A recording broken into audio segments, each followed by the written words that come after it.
There it is. The flood. But what's waiting for us inside?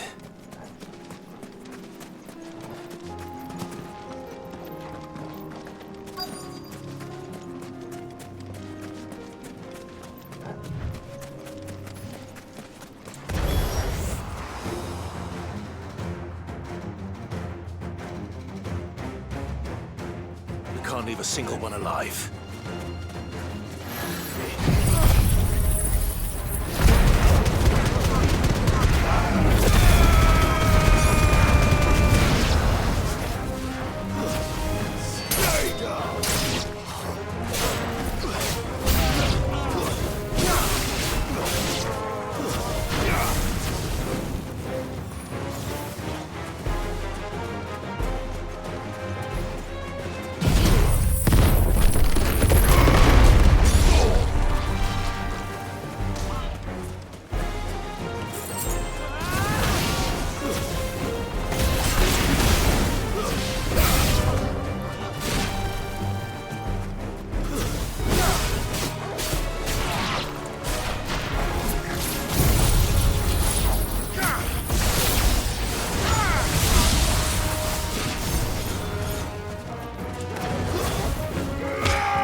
The League is disbanded.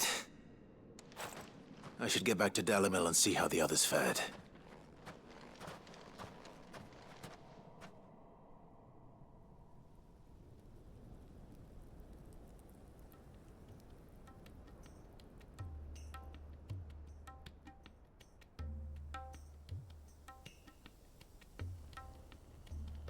All the Akashic we were able to find have been dealt with.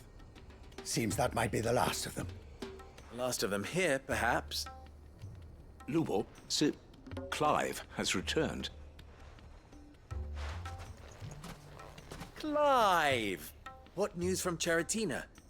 It's done. Root and branch. I knew you wouldn't let me down. Thank you, my lord.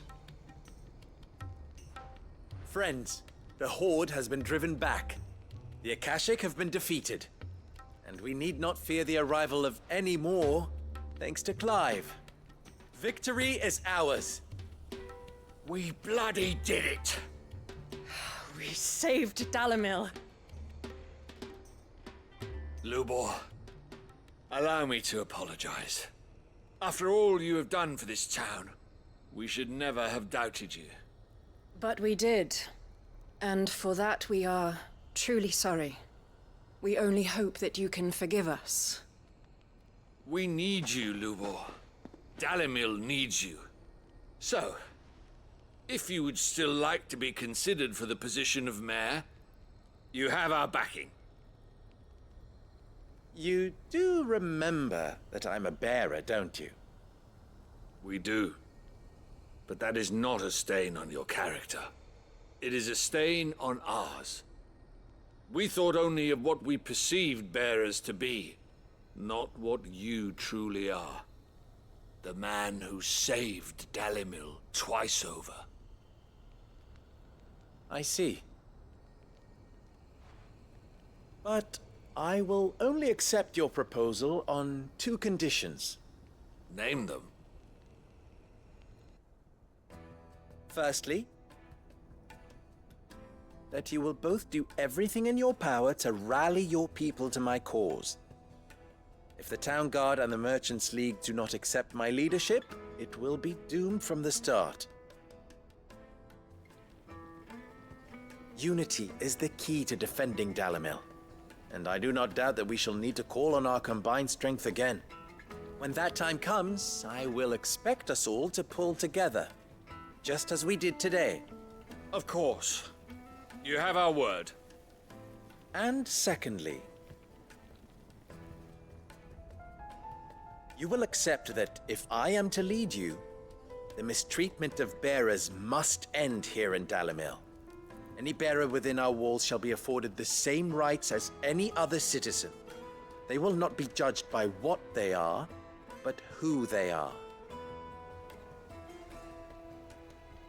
As we failed to do, and came so close to losing everything. We agree to your conditions. And we have only one in return. That you continue to work for the good of Dalimil, as you always have. Condition accepted. Well then, it seems my mayorship is all but confirmed. Do I get some sort of special hat?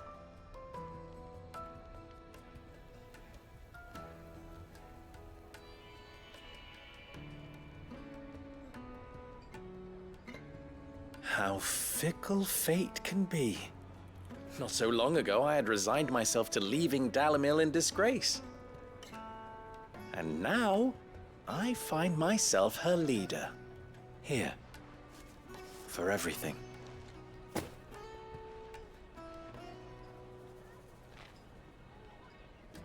Lubor. About the children. Fear not. You are, of course, relieved of your responsibility. I would sooner face another horde of Akashic than see them brought up as outlaws. I'll make sure they're safe here. I don't doubt that you will. And not just the children, but everyone in Dalimil. I'll do my best. Can't have all your hard work going to waste.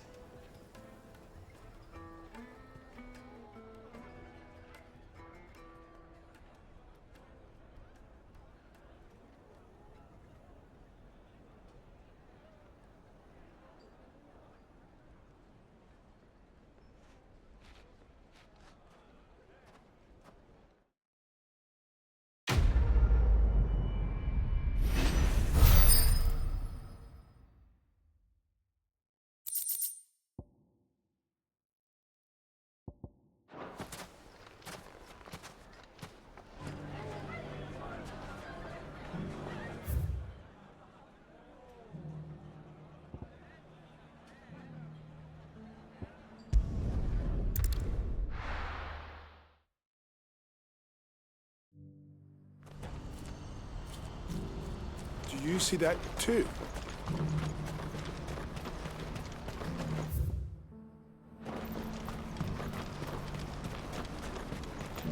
Papa?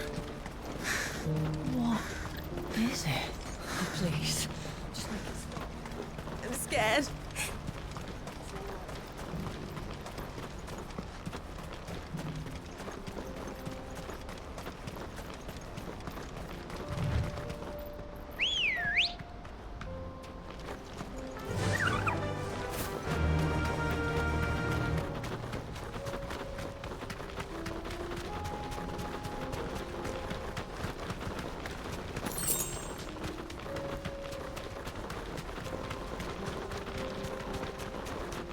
quiet.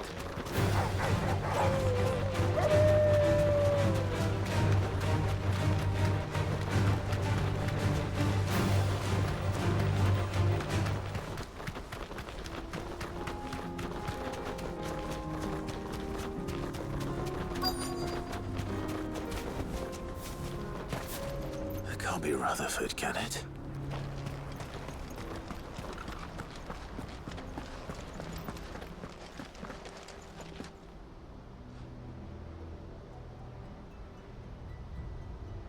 Turncoats and cowards, the lot of you! If it's a fight you want, it's a fight you shall have! Allow me. I don't need your... Please, Field Marshal, oblige him. This won't take long. You're right. It won't. Men, finish him.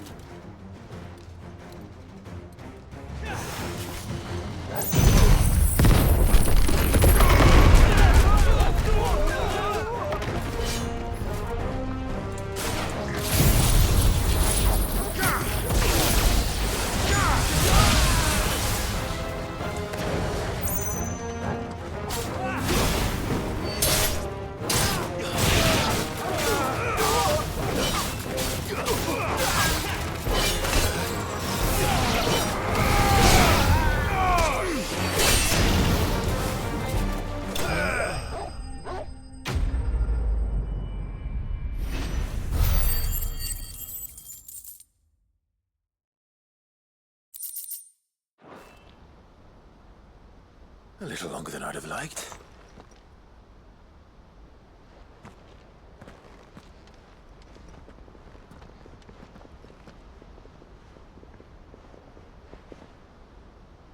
Field Marshal Havel, I presume. Are either of you injured? No, my lord. You arrived just as our escort turned on us. Fucking traitors! I'd heard reports of soldiers in the outlying regions abandoning the oaths they swore. But I hadn't thought the corruption had reached so close to the heart of the Republic. It's a fucking disgrace. Your interfering old bastard of an uncle tried to warn me, of course. My Lord Marquis. Or is Sid the Outlaw more to your liking? Call me what you want. It doesn't change who I am, or the urgency of the message I bring. My uncle has a plan to right the realm, and he needs your help to see it through. Before I agree to anything, I'd have you answer one question. What do you stand to gain from all this? I won't deny that I might benefit from further chaos. But I seek a new beginning for all of us. And while the choices I've made may not always have been the right ones, I know I made them for the right reasons. For so long, so many of us have been told how we could live, how we could die, when it should have been our decision all along. Now we have a chance to put things right. But in order to take it, we must stand together. Even if it be beside those with whom we don't see eye to eye.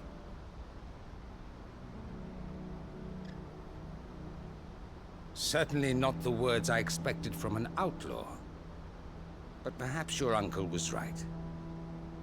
You are no ordinary outlaw. I'll never hear the end of this. All right. I'll start by ordering my most trusted guard to bring the Dhalmekian fringes under control. Next, I'll make contact with my counterparts in the Imperial Army and see if I can't convince them to try and restore order in their own territory. Thank you, Field Marshal. But they are not the only ones we will need to convince. What do you mean? I don't doubt that I can bully some sense into a few generals. But those they answer to require a different kind of persuasion. And when it comes to honeyed words, well, we will need an envoy. One who can court even the most stubborn of statesmen. You, perhaps. I'm flattered. But I'm no diplomat either. And I have other problems to attend to. What we need is a skilled arbitrator. And I may know just the person. Is that so? And would he happen to be an outlaw too? Of a different kind, perhaps. Well, beggars can't be choosers. I suppose we'll all have to find a little of the outlaw in ourselves if we're to make it through this. Very well. Send your man to me right away. I shall.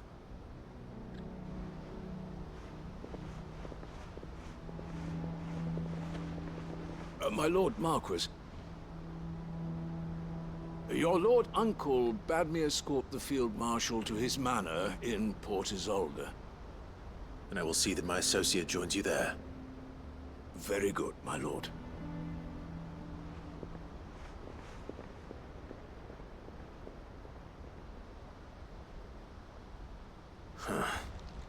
An envoy.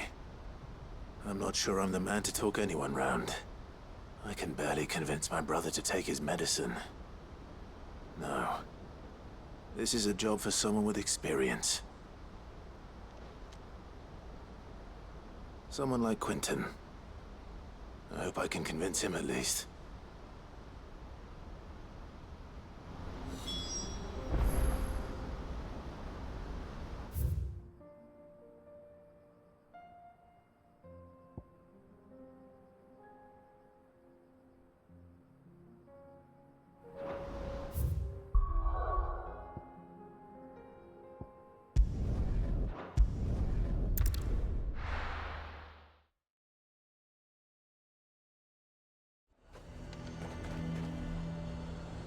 Nazaire might at least have mentioned where in Northreach he'd be testing this recruit. Who'd you think? I would speak with this Duke. Saw the captain just now. Your town needs you.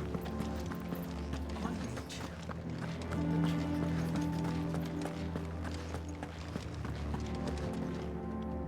Do you have a moment, Clive? What is it? It's the Duke, unsurprisingly.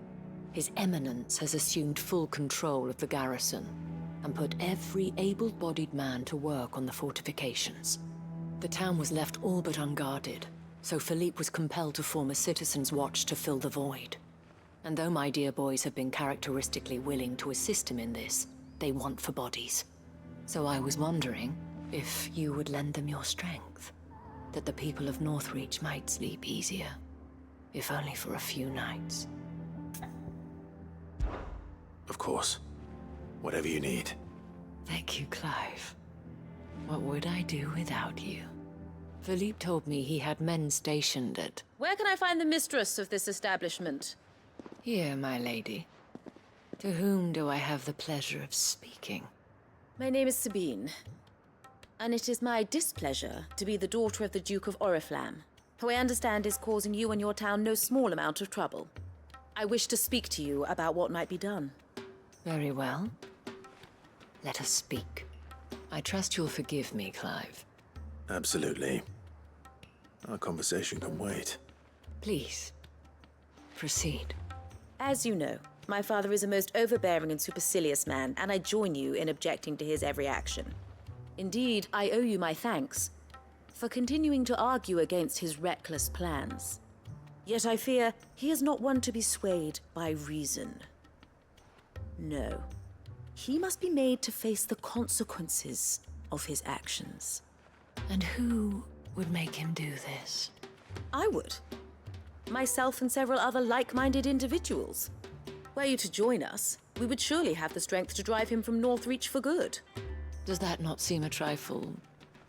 drastic? Drastic action is precisely what is called for.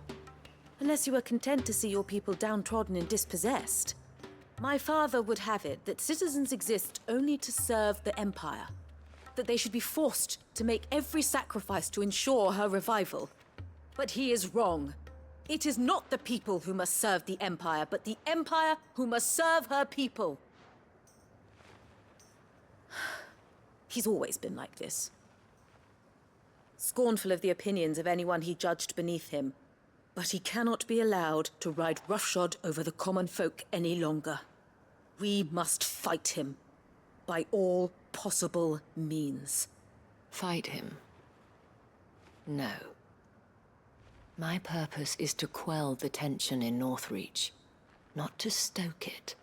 Respectfully, my lady.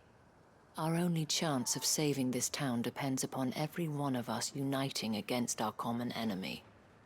Your father and his followers included. While I understand your frustrations, I cling to the hope that he may yet be won round. False hope, I assure you. But I see that your mind is made up. I shall bother you no longer. If you will extend me the same courtesy, I bid you good day. She certainly has spirit. Indeed. But unfortunately for us, that spirit is only likely to harden the Duke's resolve, which may be enough to seal the fate of this town. Not that she cares. This is all about her and her father. Families. I'm sorry, where were we? Ah, yes. I was about to tell you of Philippe's plans for the town watch, but perhaps it's better that you heard them from him. I believe he's in the market, if you'd be so kind as to seek him out. Right away. It's just a pity I cannot join you. I'd like to see the two of you in action together.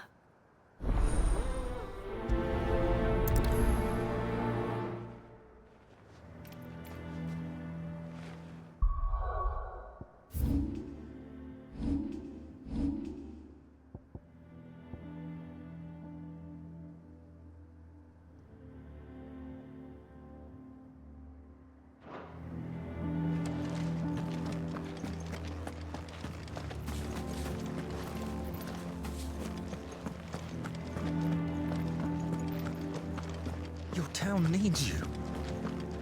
I need you.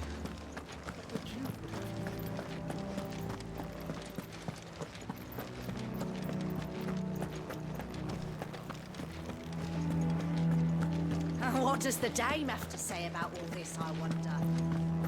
So you are content to abandon the... Please, I beseech you. If you are a true son of Northreach, you must fight to defend your home. That's exactly what I am doing, milady. Or trying to, at least. The land is crawling with fiends, and someone has to keep watch. Even when our true enemy is hiding in the garrison? Fine. You're not the only able-bodied man in Northreach. Thank you so much for your help.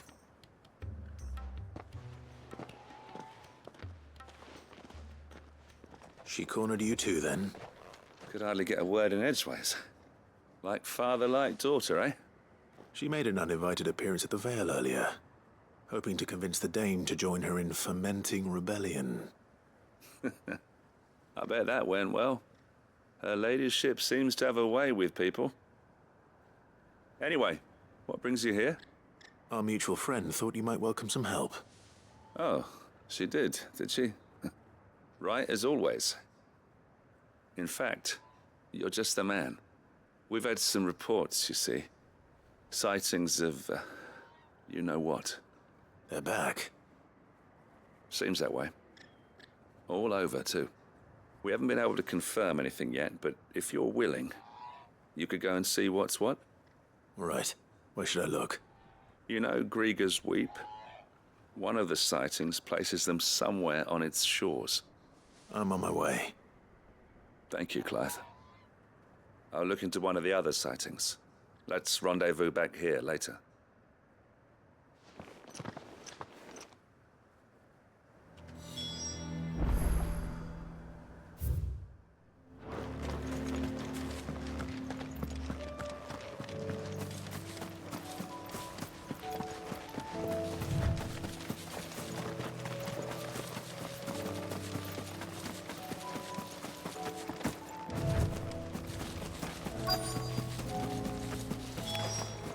Damn it. The reports were true. I need to stop them before they get to the town.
Call that a test, Ultima? Clive, it's me. Are you all right? I am. But it seems the reports were true. The thralls have returned. I dispatched the few that I found, though. Well, that's something, I suppose. But what were they doing south of town? They all came from the north last time. We might be able to fend off an attack from one side or the other, but from both? Do you have eyes in the north? Some. I should probably go and have a look, though, just to be sure. You head back to Northreach. I want you there just in case war breaks out while I'm away. What do you mean? Her ladyship's been busy working her magic on the town.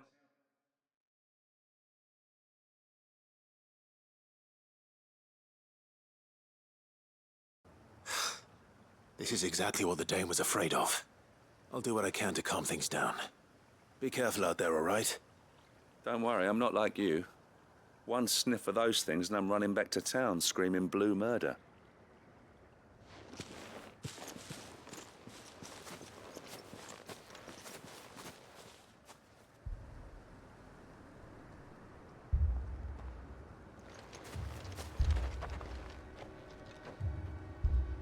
Do you not see, Father? The people of Northreach have given enough, and only a fool would ask for more. Listen to me, Sabine. Where would our people be without their country, The Empire is their sword and their shield. It is she that ensures they can live without fear. And now she teeters on the brink.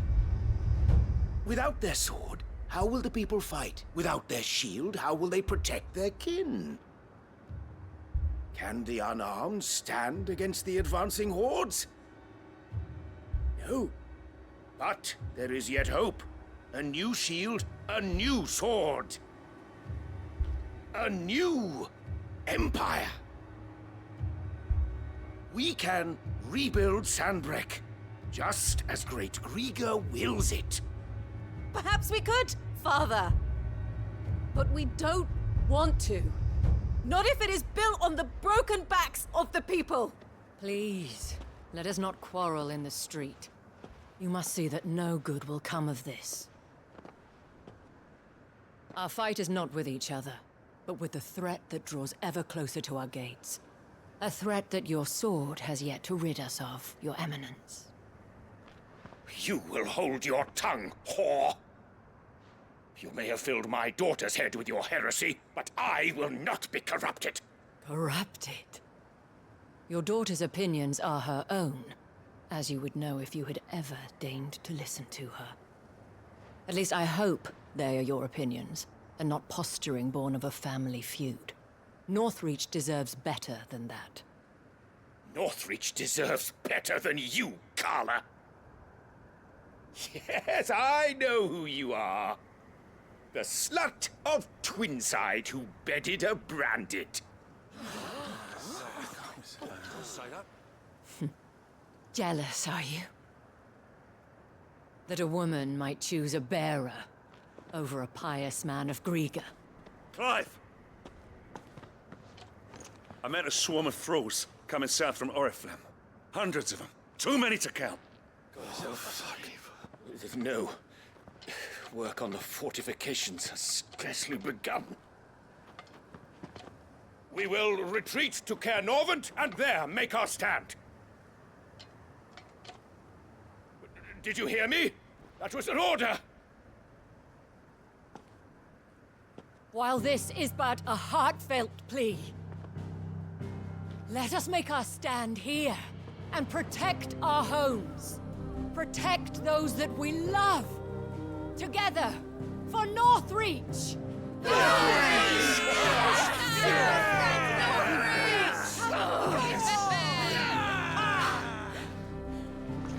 You heard the dame. What are we waiting for? Pikemen to the gates. Archers to the roofs. Quickly, come on!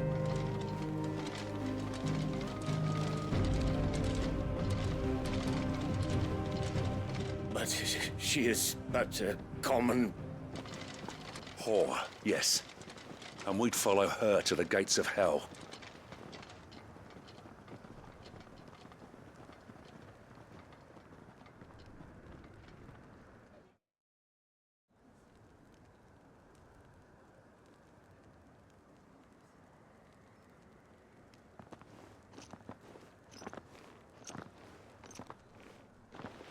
The men have their orders, and they look like following them.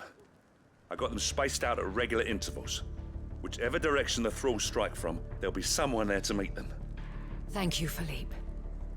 Rest assured, the people will play their part. The herbalist has donated her stock of medicines to me. Should any of your men be injured, take them to the Vale.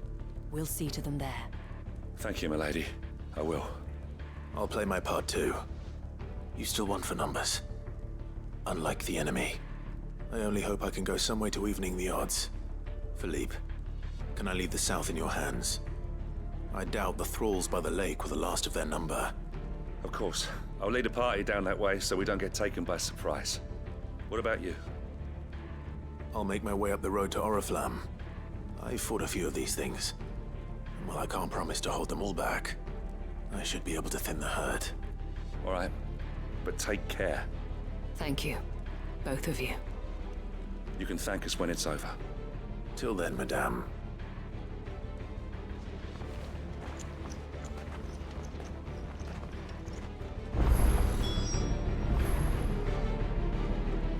When the fighting begins, take refuge in the barracks.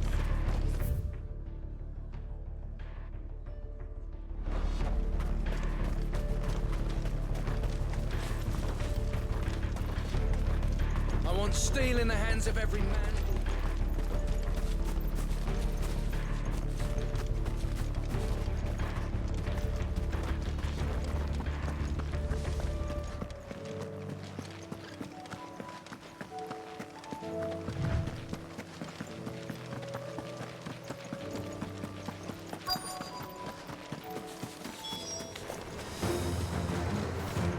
There are so many of them. Not for long.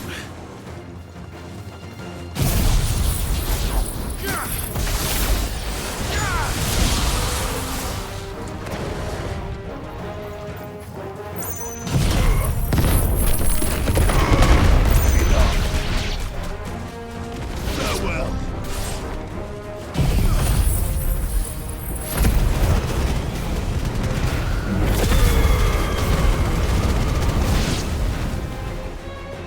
Is it over? No. It's only just begun.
That looks to be the last of them. I wonder how the others fared. Better hurry back to town. Come on, Torgal.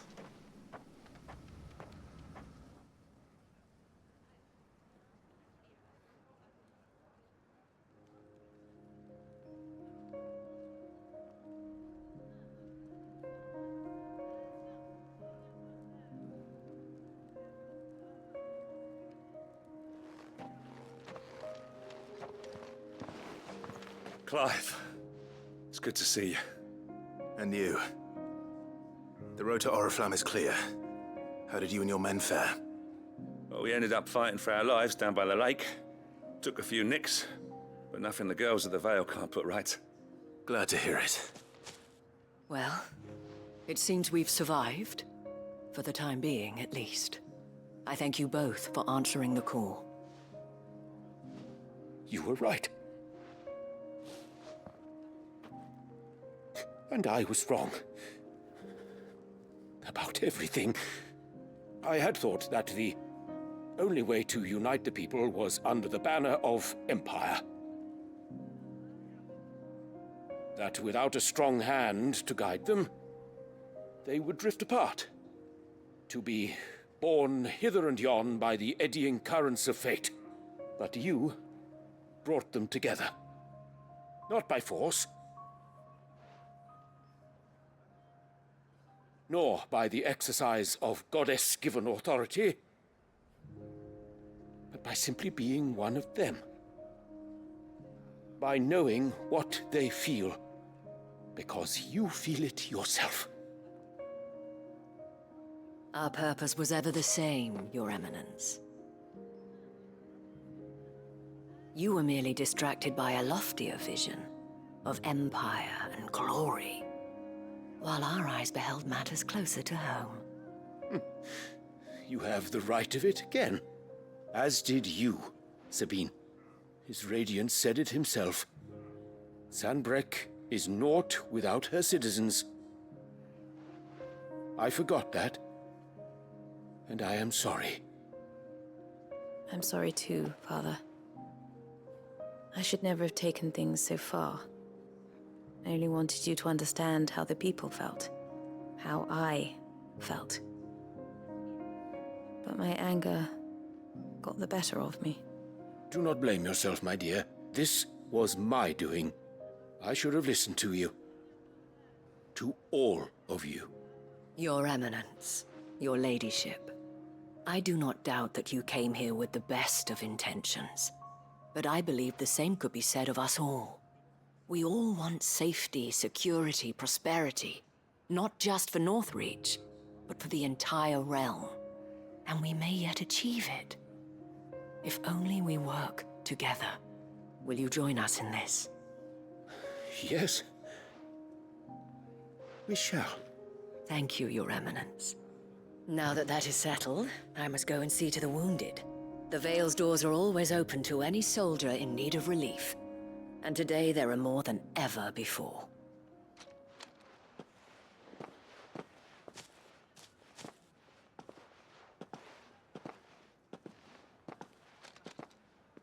Madame Isabel is a rare soul indeed. In these dark times, I see that it is not men like me who should lead the realm, but women like her. You're right. If only I'd listened to her when I had the chance. Forgive me for saying so, milady, but you still do. The Dame said it herself. We can turn things around. We just have to work together. And that goes for you, too. You're one of us now. One of you. Well said, Captain. Let this be a new beginning. Not only for Sanbreque, but for us. Well, since there's nothing more to be done here, I should see if Isabel needs any help moving the wounded.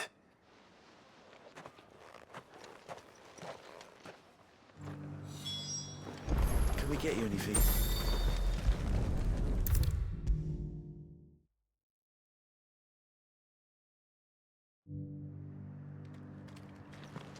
How goes the treatment of the wounded? I'd be happy to man one end of a stretcher if it would help. You've helped quite enough for one day, Clive. Thank you. Don't mention it. Oh, but I must. After all you've done for this town, it is the very least you deserve. Tell me, if Northreach had fallen, what would you have done? A woman of your means could find a home anywhere in the realm, but I sense you would rather have died here. It's a long story. For you, madame, I have all the time in the world.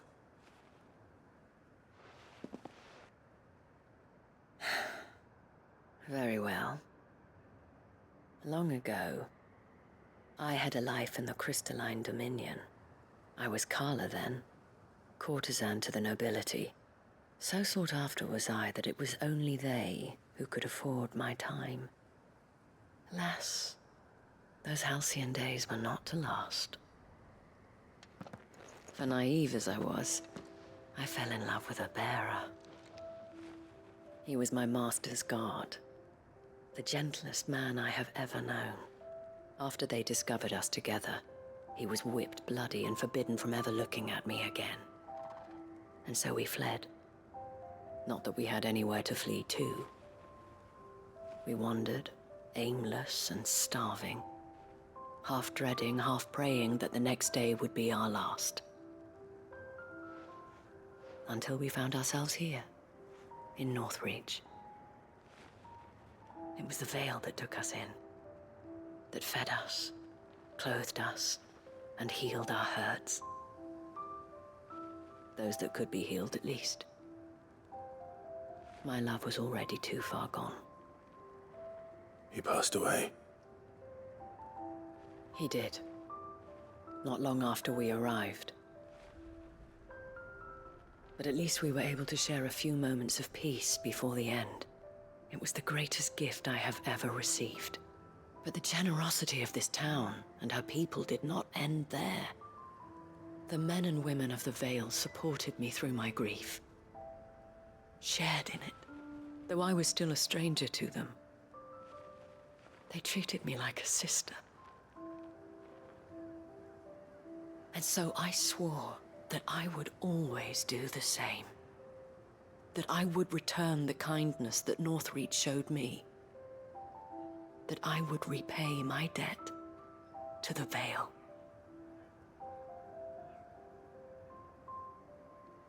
Thank you, Isabel, for sharing this with me.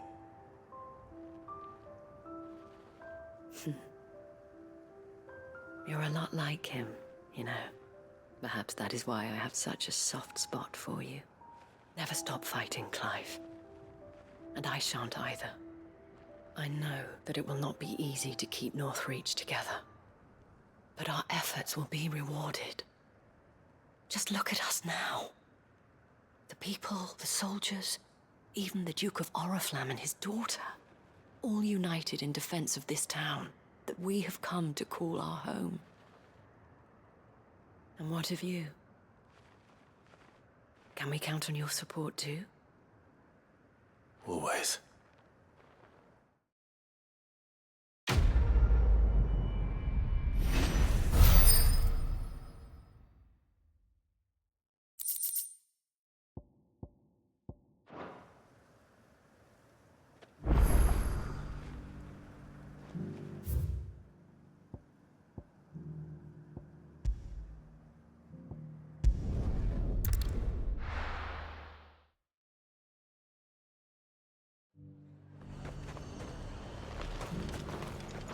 Do you see anything you like?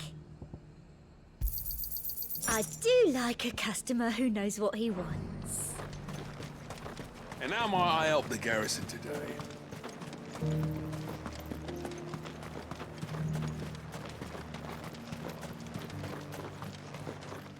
No use calling Ambrosia now.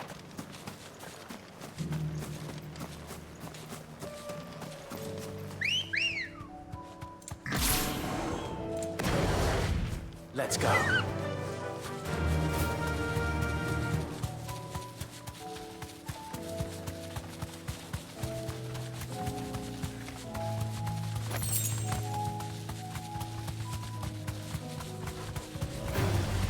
This won't be easy.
Quinton, I have a proposal for you. Do you now?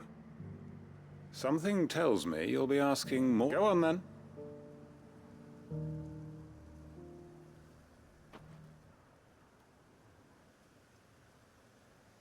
You'd have me convince the chiefs and chamberlains of the realm that they should simply swallow their pride and do the one thing that has proved impossible for thousands of years. Was there anything else? Perhaps I can fetch you a meat pie as well. I know it's a lot to ask, but I can think of none better suited to the role. And you'd have me give up what little I have left to do it. I told you, Clive. The people of Lostwing are my family, and I cannot abandon them. You'll have to find someone else. I'm sorry to hear that. So am I. And why might that be? What he's asking. How's it any different to what you've done so far? They want you to speak for those who can't speak for themselves. That's what you do best. If it's the vineyard you're worried about, we'll see that the grapes are picked and the tons filled. You know we will. It's not that. Then what is it? You said yourself we're family. Don't you trust us? You know that's not what I'm... Then what are you saying? That only we are worth saving? Why turn your back on everyone else? You convinced us we could build new lives for ourselves, and if you can do that, who's to say you couldn't convince the entire realm? A stirring argument. I fear that any rejoinder I make might fall somewhat flat by comparison. So you'll join us? Where do you need me? Field Marshal Havel will want to speak with you in person. He's currently in Port Isolde. I can arrange for a party of Cursebreakers to accompany you there. That would be very much appreciated. I hear the roads are far from safe these days. Hopefully not for long. My uncle will want to know that his plan is taking shape.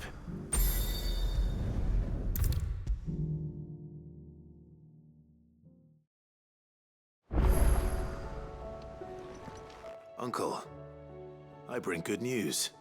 The Field Marshal has agreed to your plan. Ha! Of course he has. I didn't doubt you for a moment, dear boy. Rutherford is accompanying him back to your manor in Port Isolde as we speak. They will await your return there. As will one other. One other?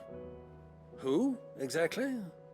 Lord Havel was concerned that even if he could get the realm's armies to agree to an accord, he might not be as successful in convincing those with political power. He asked if I might have a solution, and I suggested a certain Imperial Lord Magistrate turned Liberator. One of your co-conspirators? Master Quinton would probably call me one of his, but yes. Another outlaw, then. Just the thing we need to put these rotten politicos in their places. Good thinking, Clive. I'm glad you approve. The more the merrier, eh? Uncle, assuming Havel and Quinton can solve our problem with the armies, you still haven't mentioned how we might manage the grain shortages. Oh, don't you worry, my boy. The 7 high houses will be seeing to that. They have all agreed to make the most generous of donations. Oh, of course, it did take a little persuasion, But luckily I had some unexpected help. From who? Why, you, my boy. Rumor has it that you rescued the Lady Ariane's head steward Rockford from a horde of bloodthirsty bandits. It was more of a handful. Well, the old battle axe was so pleased. She had a shipload of talents delivered to my private docks by the next new moon. And when the other houses saw the parsimonious old crone's purse strings finally loosen, they as good as tripped over themselves in the rush to follow suit. I'm happy to hear it. Now, I must be getting back to the manor. Join us there at your earliest convenience, would you? Of course, Uncle.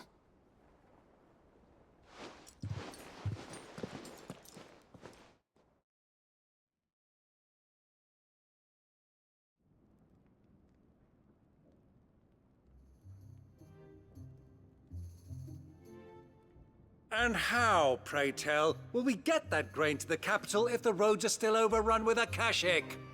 You find another bloody road. I only have so many men, and I'm not about to send them headlong into an ether flood. That is, unless you'd have them turn as well. Well, I'd certainly eat less. Says the man with a belly bigger than a band of curls. My soldiers actually need their rations. Without any food to keep them going, they'll be dead even before you've sent them on your fool's errand. If I may, gentlemen, perhaps I might suggest an alternative approach. Though supply routes are indeed disrupted, there is no shortage of ships. Indeed, they bob away in every bay from here to Randalar, awaiting a safe haven. Allow them to make port and fill their bellies full of grain. And once those who crowd the cities are fed, ferry the displaced back to the countryside to work the fallow fields. But I'm sure that you wish to continue your discussion. Forgive the interruption. Two such firm friends as yourselves need no help from the likes of me. Rutherford spoke fondly of the great bond between you. Us? Friends? I can't stand the man! Clive, I'm beginning to question the quality of the company you keep. And what kind of company were you expecting him to keep? The man's a criminal! Criminal? How dare you? You are not fit to breathe the same air as this fine, upstanding young gentleman. Upstanding?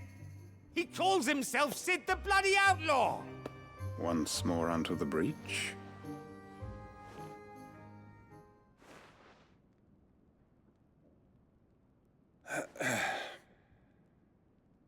Shall we begin again? What we seek here is not to create a new nation, nor to claim the thrones of those that already exist. We wish simply to bring stability to the realm that mankind might weather the current storm. And to do that, we must convince those in power, the generals, the statesmen, the nobles, that our cause is just. There will be disagreements, yes, and I imagine some resistance, much resistance. But we cannot let that deter us. If we show them the path, show them that we walk it ourselves, then I am confident they will follow.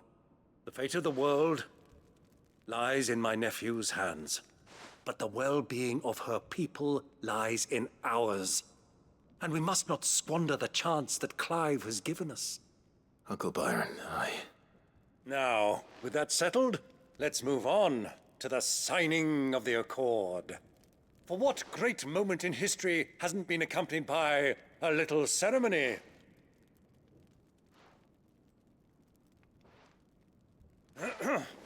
Citizens of Valisthea, I present to you the Triunity. Rutherford, Mike Will.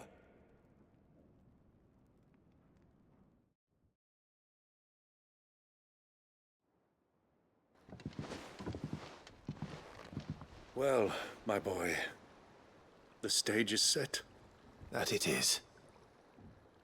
This is the role you were born for. Now I ask only that you trust in the talents of your supporting cast. We shall play our parts to the best of our abilities, that you might have the opportunity to shine.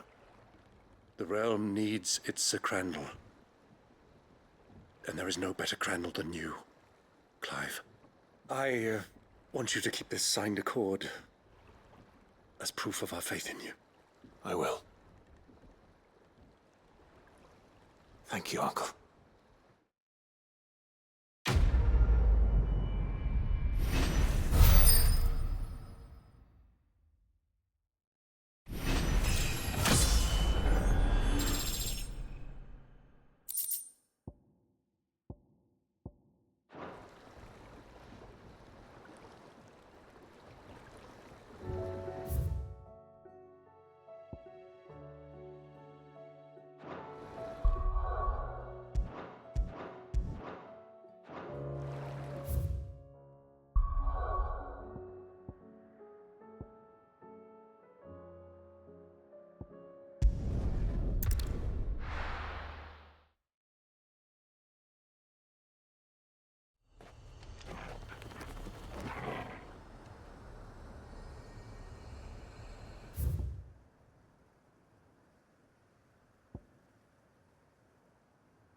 Come on.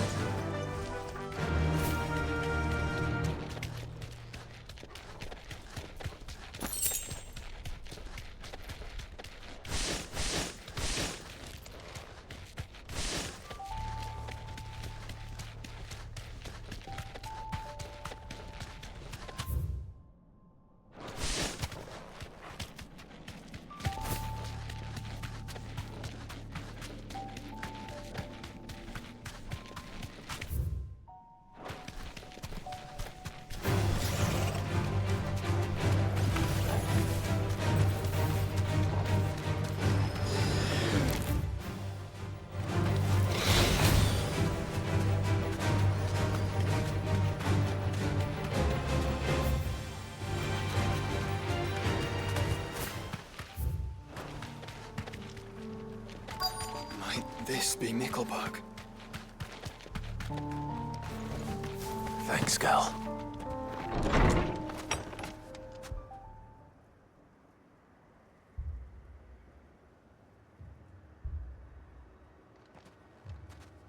These people aren't turned. And the village seems safe enough at least.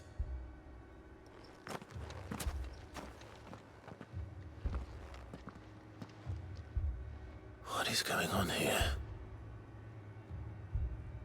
Ah, did you too heed the call? Heed the call?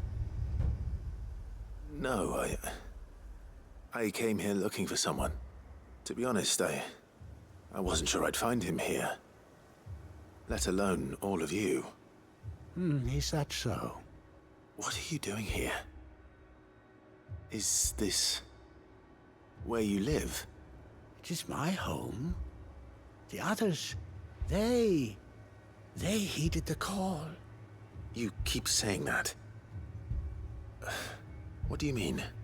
They came here to perform the rite, just as King Barnabas instructed.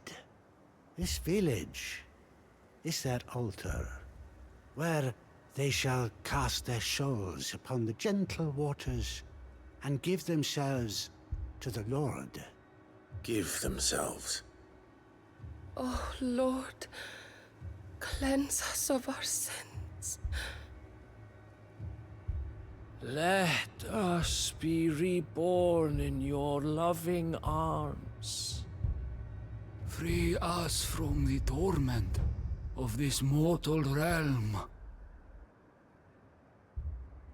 They want to be saved. Forgive me, but did another foreigner like me come here? He was probably wearing a cowl. You mean the traveler from Storm? Yes. He's staying at my house, toward the rear of the village. Thank you. If you don't mind, I'll go and greet him. They seek the same salvation Barnabas did. At least the third chair still lives. Let's go and find him.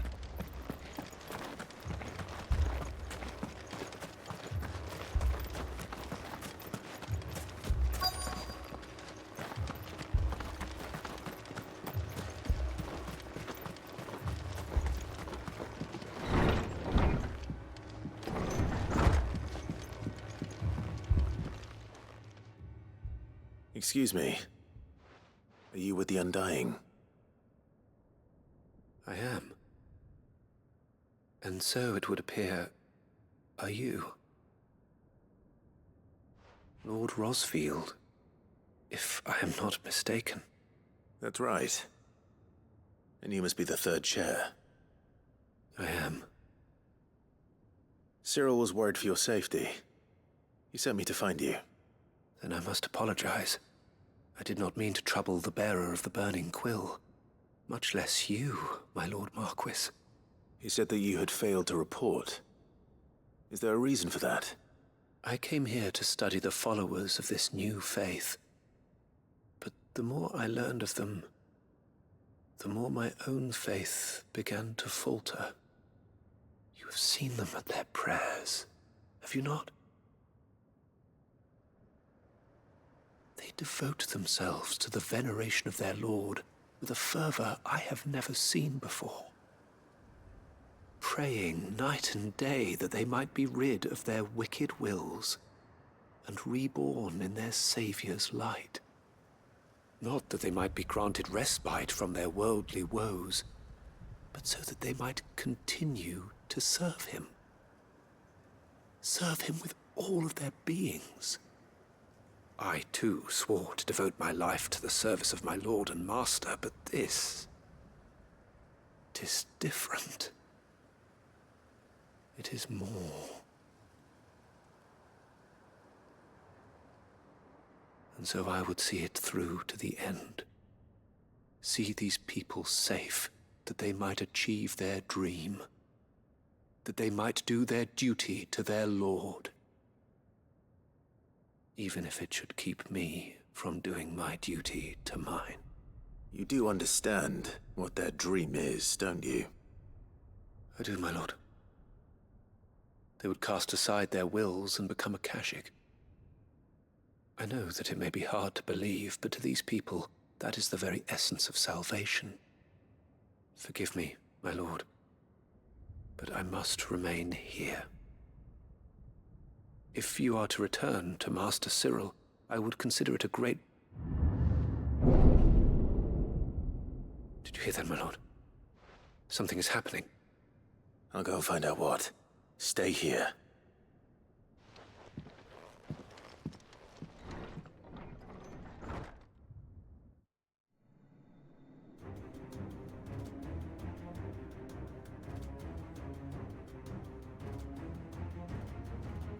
An ether flood.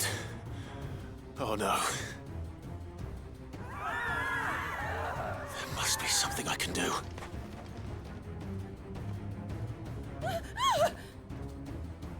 Echoes as well.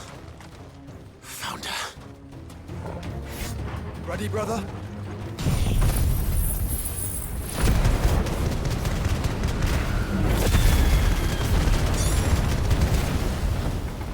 Ready.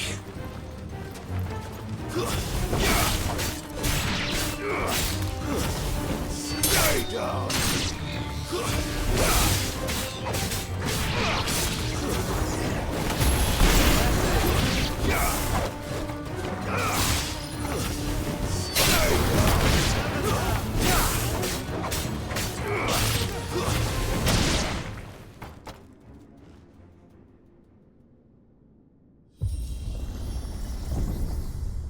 What now?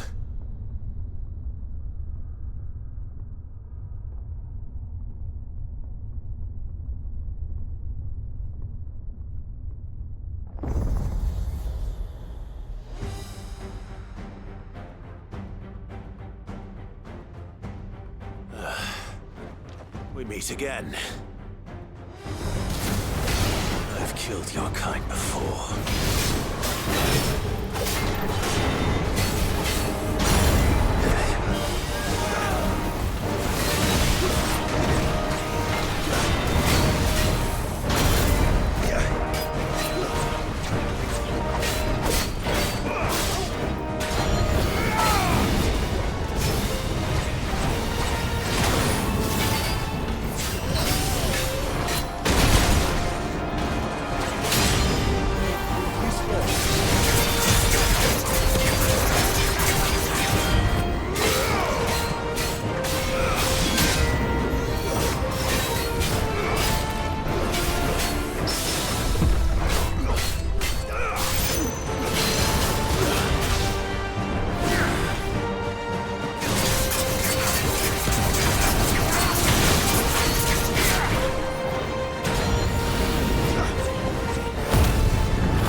don't you die. Come on, speak to me. I had to save them, that they might have a chance to find true salvation. By devoting themselves to the service of their Lord. Just as I did when the Undying plucked me from the gutter and gave me a cause to believe in. A duty to serve was everything to me, and I would not deny them that fulfillment, even if they must become a Kashik in order to achieve it. Forgive me, my Lord Marquis. I did not mean to trouble you with this. My findings. Could you deliver them to Master Cyril for me? Of course. Your duty will be done.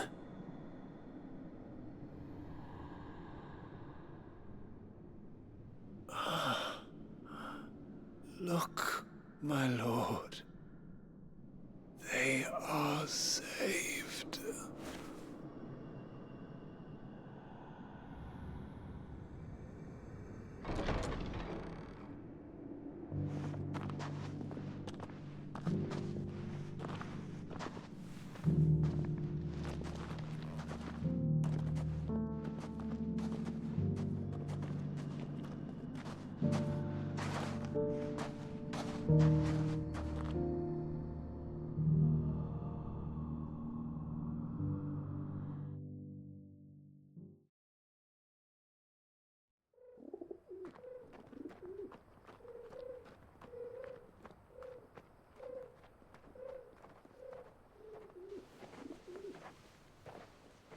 They are saved. Founder. I should get this report to Cyril.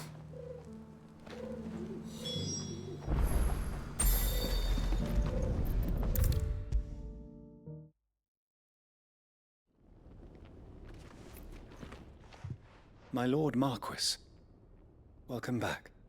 I am glad to see you hale and whole. I met with your third chair, Cyril. He bade me deliver his findings to you.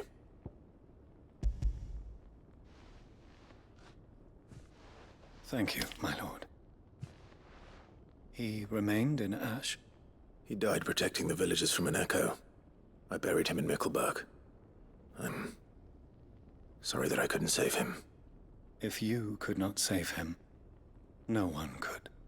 The villagers, they were believers in this savior cult.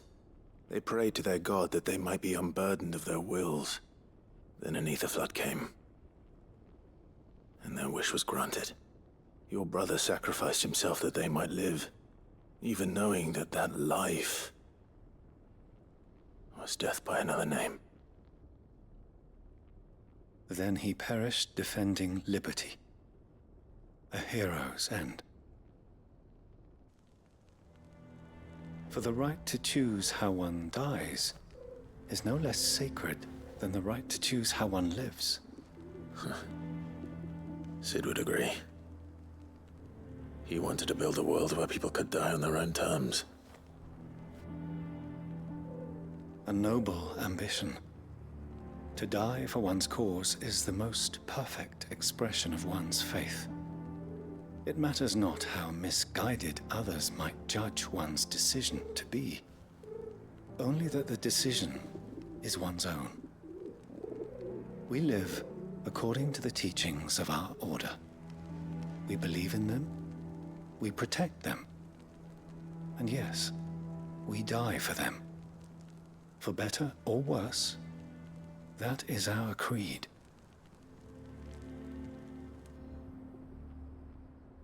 But he didn't die for your creed. He died to save them, and you still believe that what he did was right. I believe that he believed it was.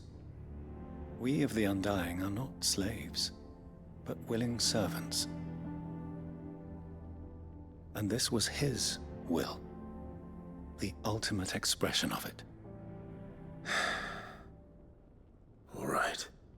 I'd like to know this man's name, Cyril. To know the names of all the Undying who've fallen in the line of duty. They died serving my house. It's only right that I remember them. That is my duty. Of course. I shall fetch the Book of Martyrs at once. My lord, it has been, and shall ever be, the greatest honor of my life to serve House Rosfield.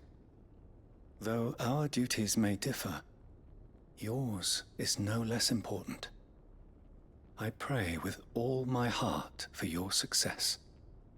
And were they here, I have no doubt but that every one of my fallen brothers and sisters would feel the same.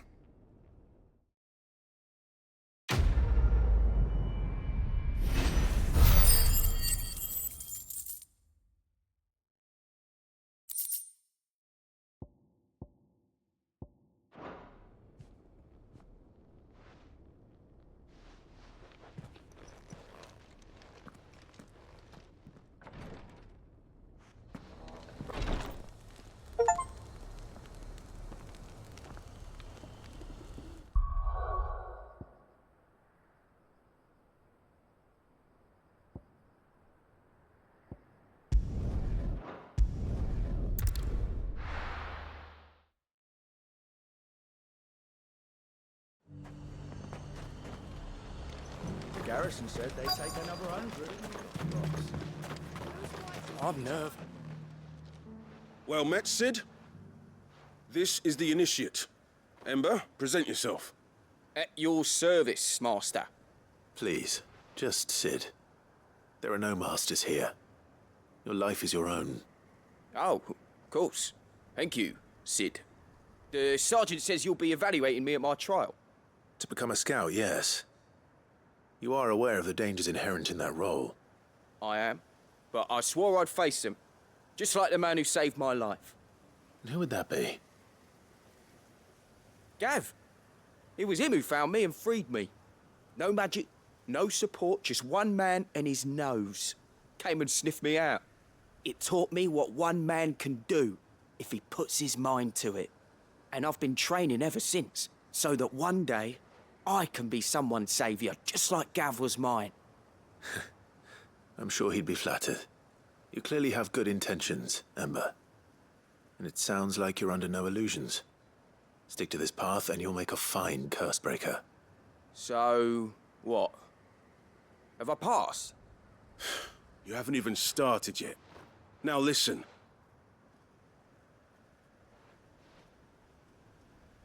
Not far from here is an Imperial lookout, Eastwatch. The guards there record all their sightings in a logbook. You are to find it and bring it here. And bring it here, right. Anything else? No. Sneaking into a heavily guarded Imperial outpost and stealing the logbook would be quite sufficient. You'll need to assess the situation, determine a point of entry, create a distraction and effect an escape, all without being discovered and thrown into an Imperial oubliette. Ember, Gav isn't our best scout because he can do everything. It's essential that you know your limits. Know my limits, right. I won't let you down.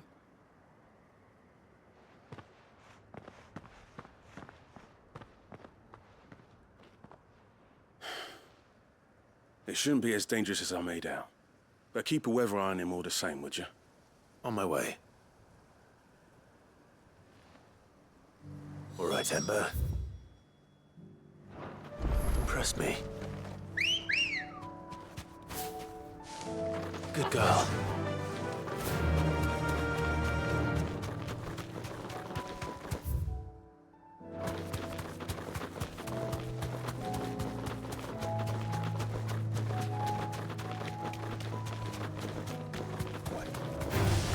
All right.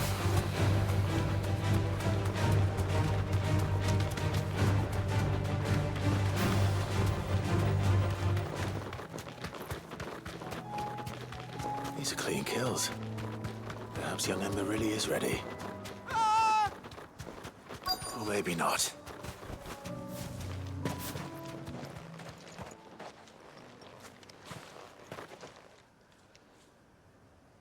Damn it. Ember, draw your sword! I can't! Then run! If you want him, you'll have to go through me.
Ember, are you...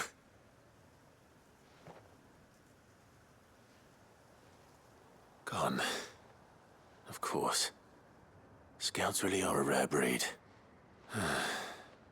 Back to Northreach it is then.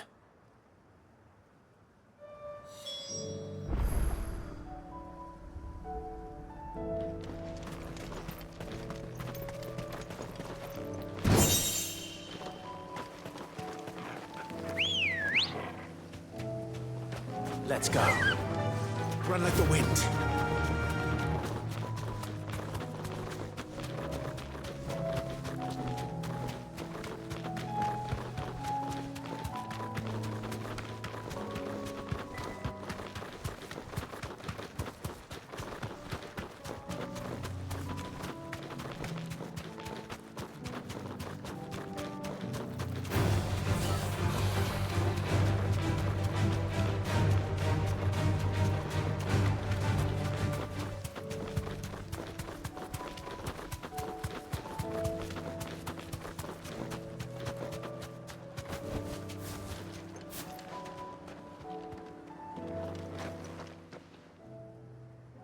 I didn't expect you back so soon.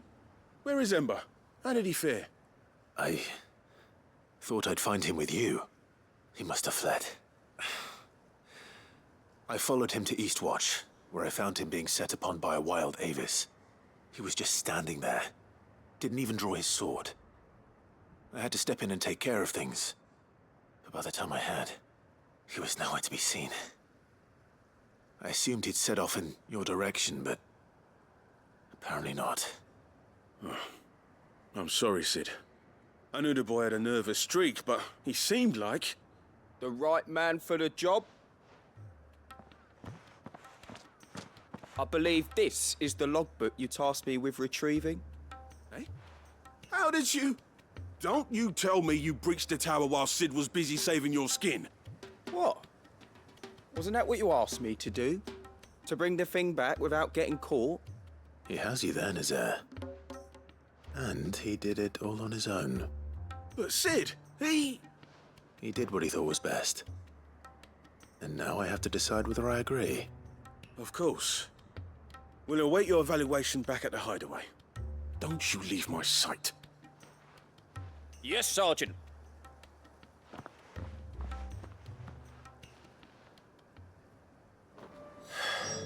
This won't be an easy decision.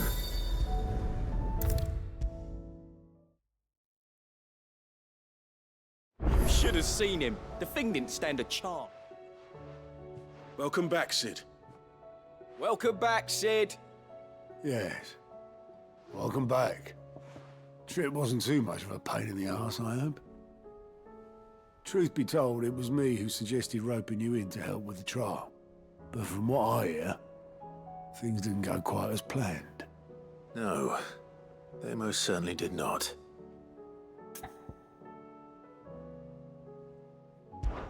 Ember lost his nerve in the face of a beast of prey, but he didn't lose heart. He pressed on, and he achieved his aim. And is that not what we ask of our scouts? Indeed it is. Thank you for your honest appraisal, Cid. The fact remains, however, that Ember will not always have a battle-hardened warrior on hand to pluck him from the jaws of peril. All I have gleaned from this trial is that without someone watching his back, Ember is little more than a liability. Wait, Sergeant. Ember still has much to learn, it's true. And this time he was found wanting. But I'd say he's due a second chance, nonetheless. After all, he did do as you asked. With a bit of hard work, any hand can be made to hold a blade, and any mind can conquer its fears. But a scout's nose is different. You've either got one, or you ain't. And by sniffing out that log, young Ember here has shown he has a conch and a half. Wouldn't do to waste it now, would it? Fine. One more chance. I'll do whatever you ask. I'll spend my days and nights in the pit if I have to. I'll show you. Just you wait. Daft as a brush, that one. But his heart's in the right place. Just like someone else we know. And if you ask me, we've been leaning on him for far too long. About time the Cursebreakers took some of the weight off his shoulders, I reckon. It couldn't hurt. Just don't tell Gav I said so, will you? I won't have him thinking he's been hard done by. Next thing you know, he'll be asking for a day off. Chance would be a fine thing. Back to work. Forgive me, Cid. This did not play out as I expected. Things rarely do these days. But that's why we need men like Ember more than ever. Men who can make the best out of a bad situation. Remember that. I will, Cid. Thank you.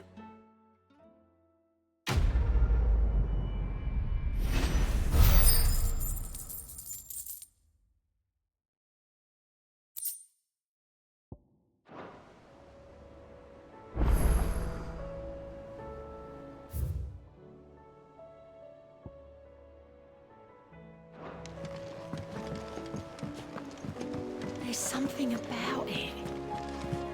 I feel like it's calling.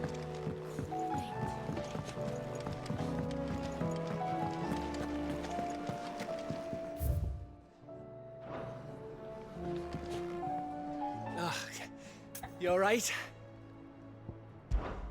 About that.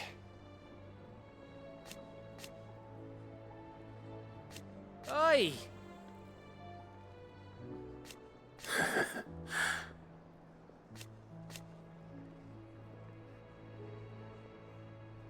Let's see.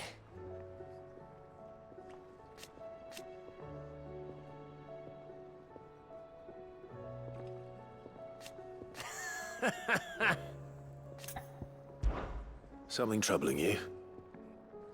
No more than usual. It's just... Etta's baby will be coming soon, and I wanted to make something for it. I'm sure she'd like that. Back in the north, families would always make gifts when a bairn was on the way. Yeah, let the little tykes know they were welcome in their new homes, like. So, what's the problem? Well, the problem is that Etta's due any day now. I don't know if I'll be ready in time. Is there anything I can do to help? You know, there just might be. All right then. What exactly are we making? A good luck charm.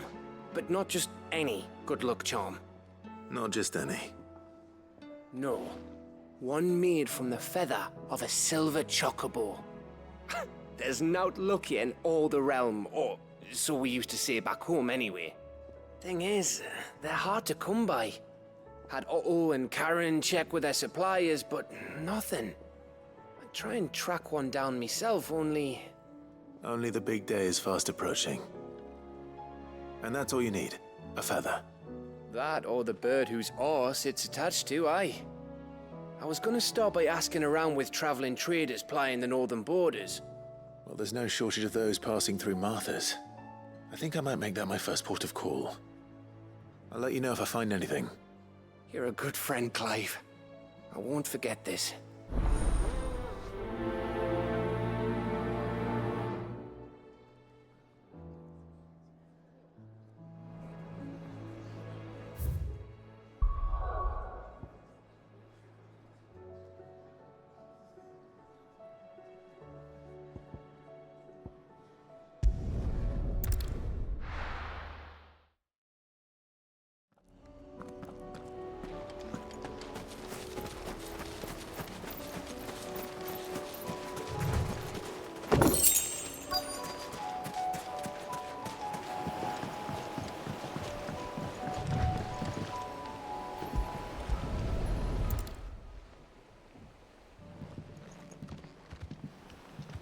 It's still here.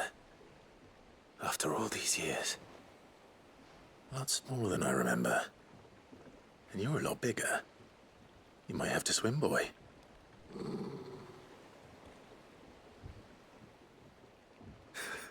I wasn't being serious. You two go on without me.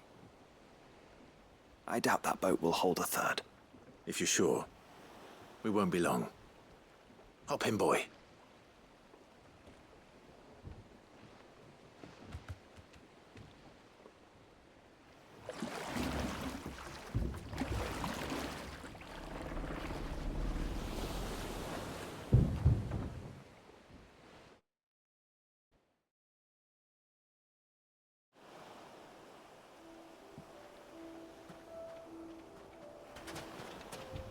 This place hasn't changed at all. The rookery's right through those trees. Come on. Race you there? I bet I could still beat you.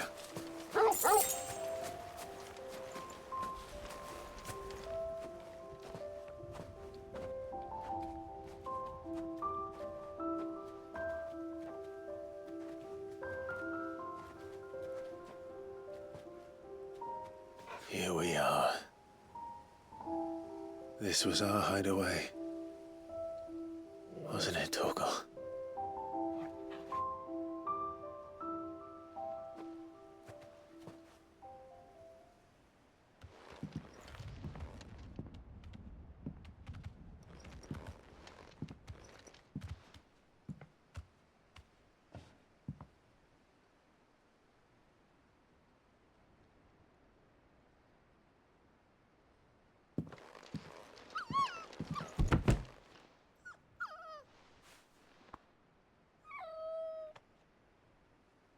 Coming here helped me to forget who I was. Or wasn't. Prince, Shield. Son his mother could love. Had I been any one of those things? Perhaps.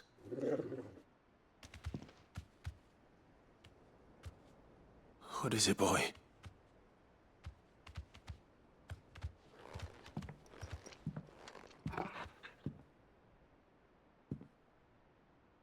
This is all from the castle. And Phoenix Gate. Did you bring these here? My sparring sword.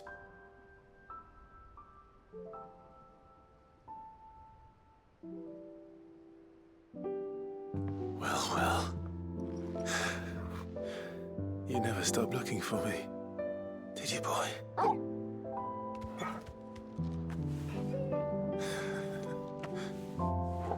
Thank you, Torgal. For never giving up. For never forgetting.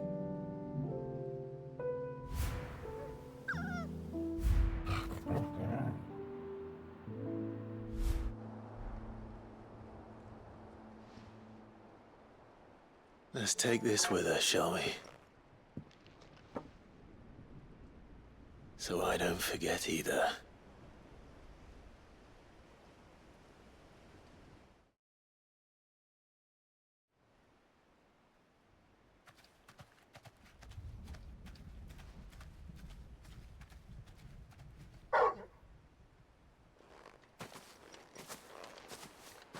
That's not the way back to the boat, Torgal. All right. I'm coming.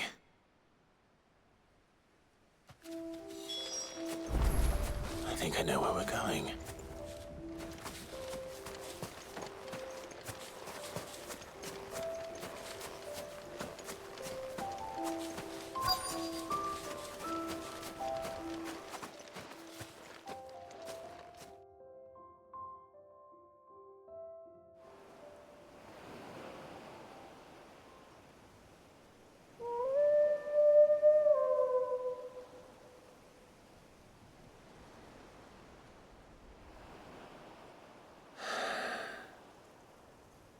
People always talk about the importance of putting the past behind you.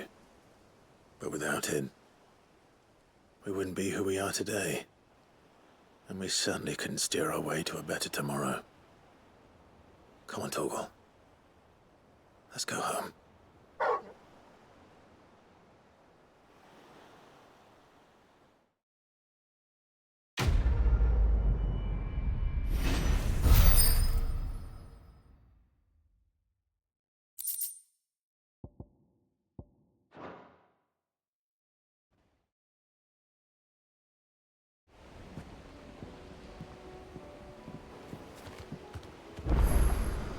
Sorry for the wait.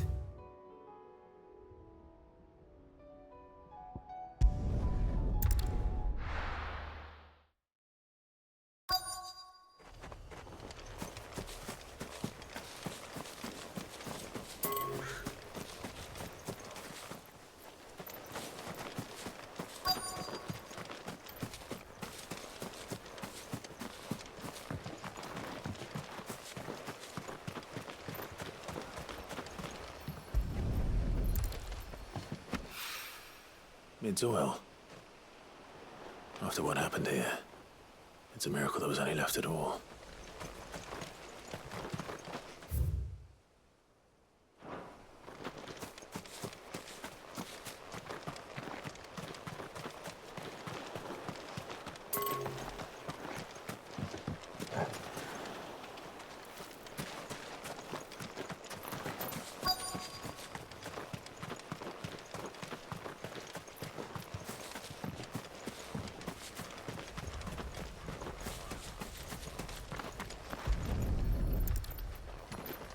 I better get these materials to Mid so she can finish her prototype.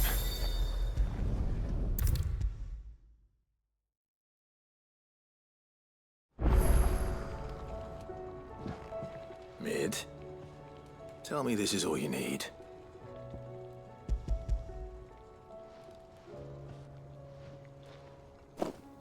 Aw, you make it sound like I asked you to save the world or something. Tell me this is all you need. It's most of what I need. After you left, I went over the figures again, and I realized I'd forgotten a 1 and a 0. And a cogwheel. Just a tiny one. Though, that's the problem. Gears that small are a bastard to make, and I may have lost the one Blackthorn spent a fortnight toiling over. Wait. The children. When they took apart your scales, there was a tiny brass gear. Now that I think about it, they didn't use it when we put the scales back together. The young'uns? But why would the... You know what? I don't want to know. I'll keep working on the model. You go and find that cog.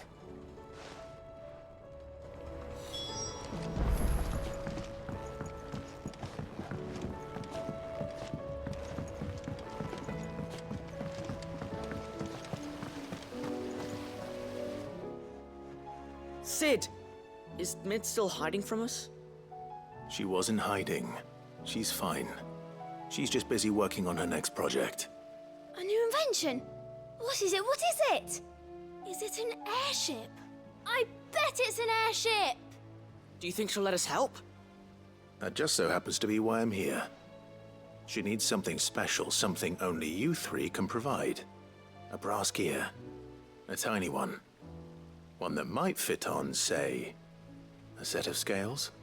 Oh, the one you forgot! We remember! We saved it, just in case. It's in the bag of bits. Since your lesson, we've been disassembling, then reassembling everything we can find.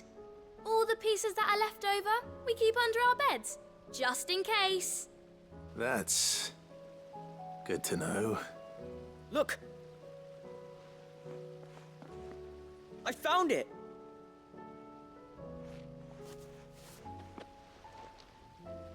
Is that all? Just the gear? We have more parts if Mid needs them. That's all for now. But I'll let Mid know about your hoard. Just in case. Thanks, Sid.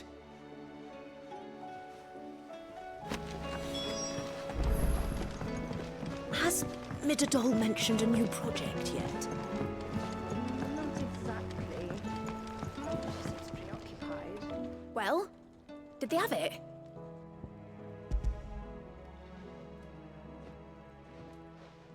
They did. And they kept it somewhere nice and safe. Will it work? Will it work? He's perfect! You're a genius, Clive.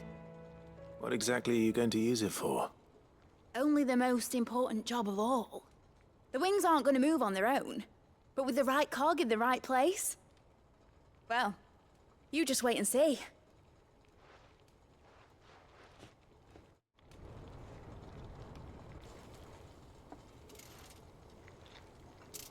That should do it.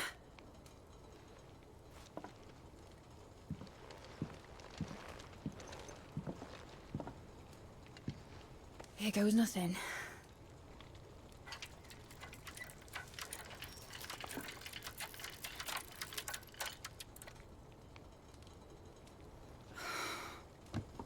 Titan's tits. It wasn't supposed to fly, was it? Of course it was supposed to fly. Wouldn't be much of an airship if it didn't. Honestly, these bloody engines are driving me mad. I was so sure this would be the day she soared.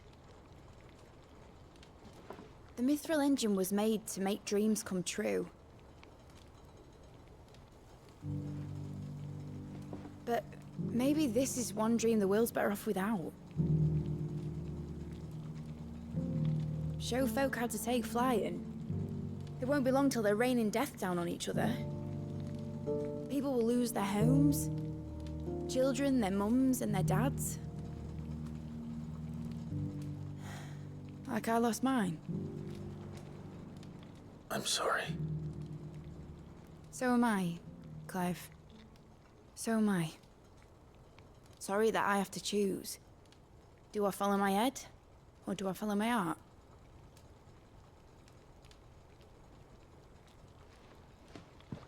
Good question. The first time I stood on the deck of your ship, felt the wind in my hair. It was like I was flying.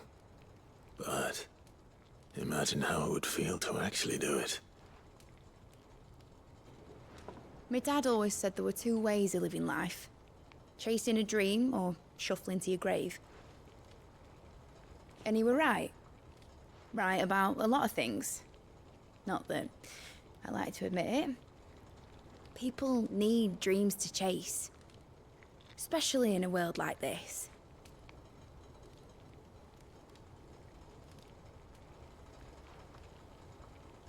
Right. When this is over, I'm gonna take all my Mithril engines to Zemeckis and sling them over the edge. I won't have my dream end up turning into someone else's nightmare. But all that hard work... All that hard work will not be used for war, Jamie. But it ain't like it'll be gone. Tell me, Clive, have you ever been on a treasure hunt? Not since Joshua and I were boys. Why do you ask? Because I'm going to bury the engine schematics and leave behind a little riddle telling people where to find them. A really hard one, so that only the most dedicated dreamers will ever be able to work it out.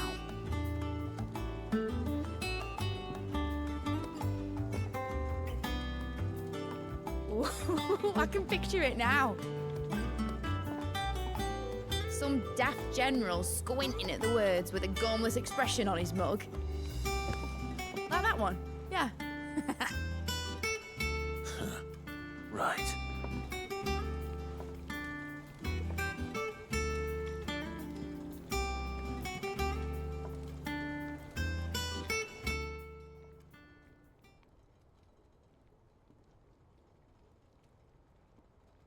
Of course, if I'm putting this engine at the end of a treasure hunt, I'll still need to make it a treasure worth hunting for. Won't be much of a prize if it couldn't even make a toy boat fly after all. My dad always said, dream big. But it ain't the size of a dream that's important, is it, Clive? Only that it's a good one. And I reckon I've got a fair few good uns left in me. I'm sure you do.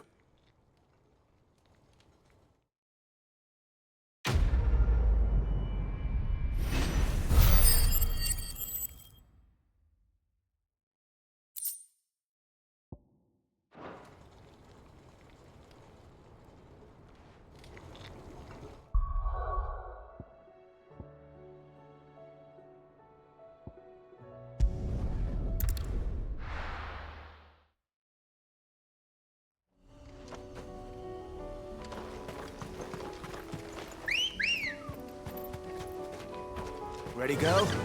Yeah! Unwavering will and an unbreakable bond. Do you really think we're strong enough? Save the world? Of course. To have overcome Father's political enemies. That I'm less certain. Especially knowing what we know now.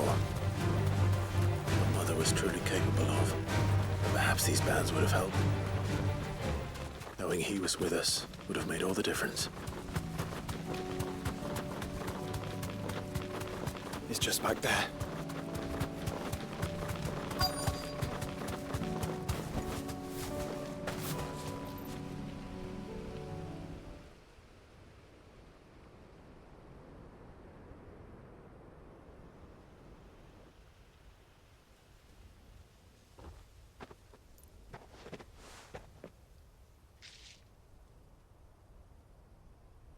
Father always fought for what he believed was right. It wasn't until that night at Phoenix Gate that I realized I had never fought for anything. I always had someone else to do the fighting for me.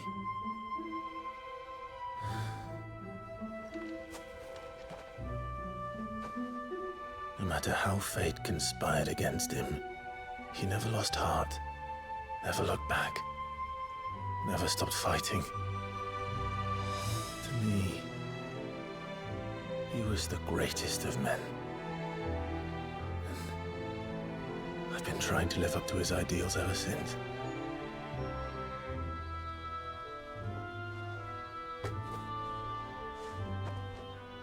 We all have, Clive. We all have. And we'll keep trying. Because that's what he would have wanted. What he would have done himself. Even if it meant standing against the very gods in the heavens. I shall be borrowing this, Father, if I may. That you might watch over us as we follow in your footsteps.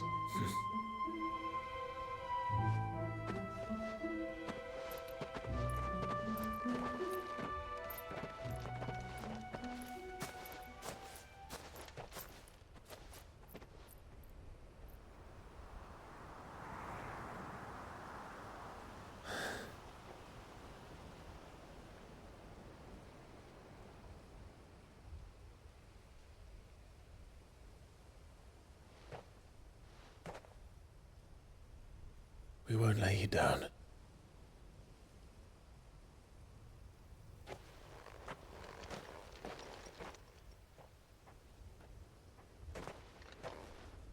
Onward, then. Onward. To the end. And to a new beginning.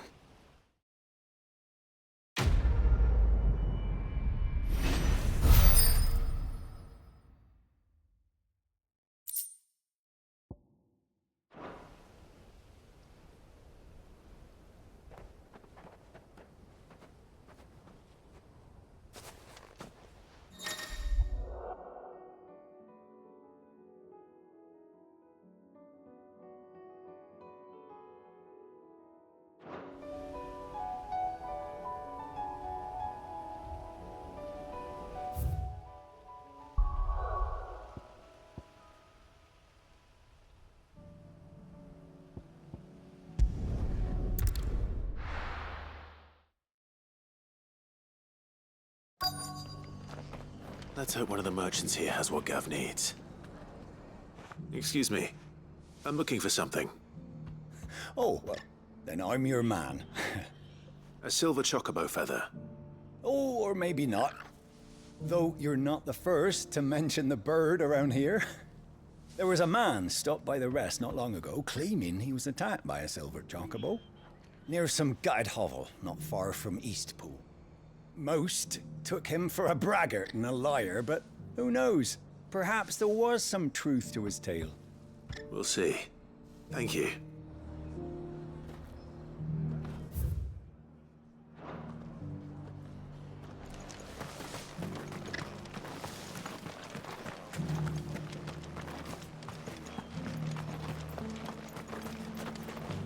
What are you after? There you go.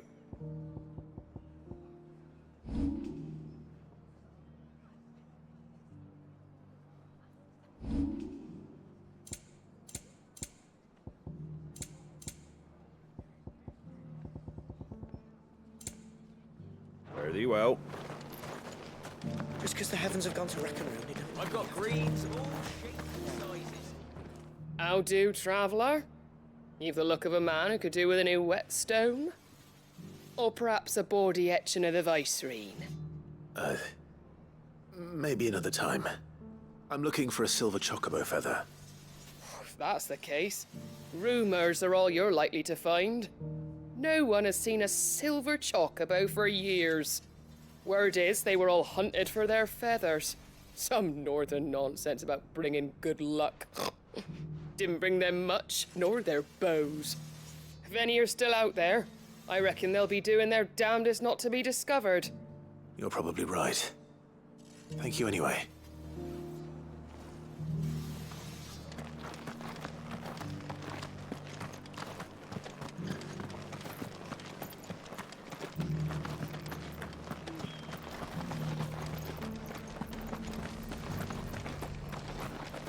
Look, Daddy.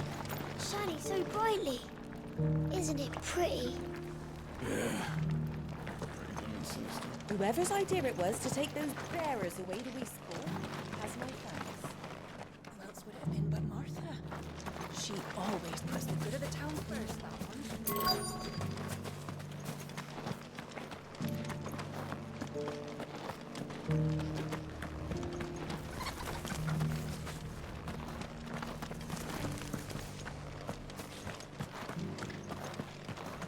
I'll build a barricade so sturdy, even a bandit could.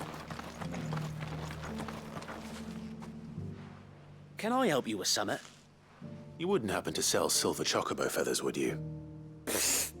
I deal in fruit, not fancies. But if it's fancies you're after, I suggest you try Rhiannon's ride. Was a silver chocobo seen there? Oh, yes.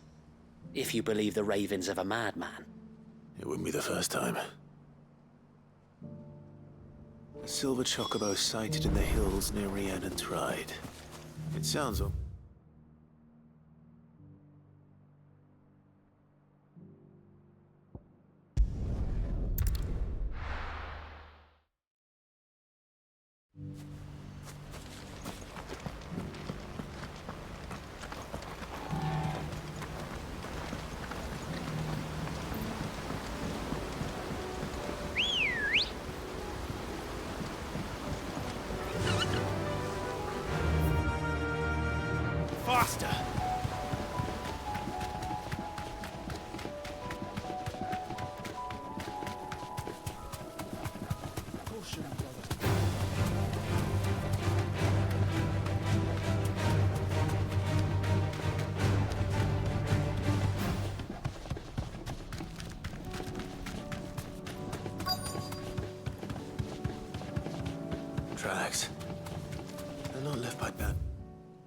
for a change.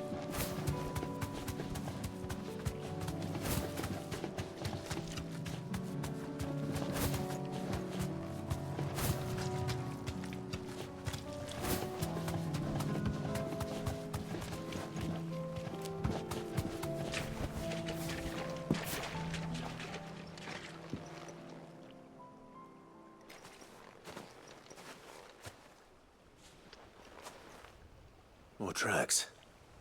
And these look fresh.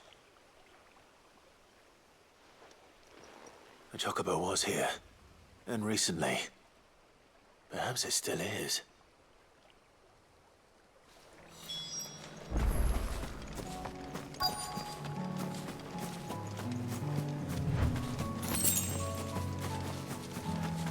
I don't hear anything.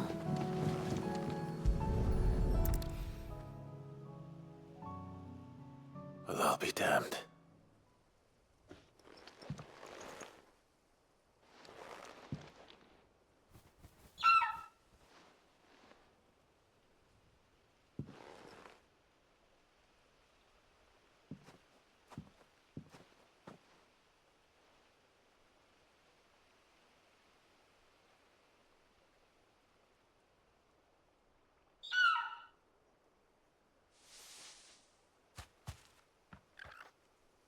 It's all right.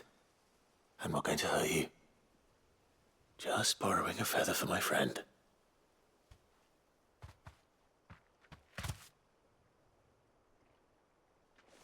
Thank you. Let's get this back to Gareth before they change their minds.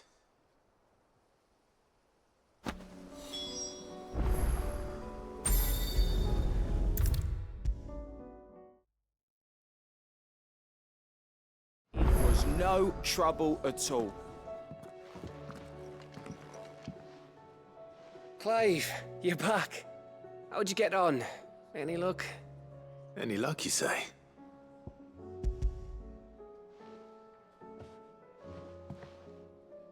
Crystal's crack.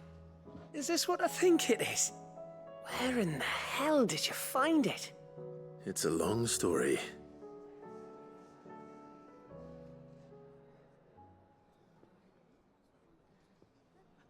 Right there on the road to Eastpool. Who'd have thought it? Everything up there's been abandoned for years. The empty cabin made for the perfect shelter. Though I fear my presence may have forced the poor creatures to look elsewhere. Don't blame yourself, Clive. The Blight's right on Eastpool's doorstep. They'd have had to move on before long, even if you hadn't have turned up. They'll find a new home. Trust me. After all, that's what us endangered animals do. Anyway, what matters is, you managed to nick us one of their quills before they could run off. And now all that's left is to fix it to the carving. I didn't know you could carve. Reckon there's a lot you don't know about me. Like the fact I'm as good with a whittling knife as I am with a sword. And that bone Ember gave me's a dream to work with. What did you say it was from again? An Avis? But it weren't your Avis, Sid. I slew one of my own at last. So all those long nights in the pit finally bore fruit. I'm proud of you, Ember. Don't speak too soon. I ain't done my trial yet. There we go.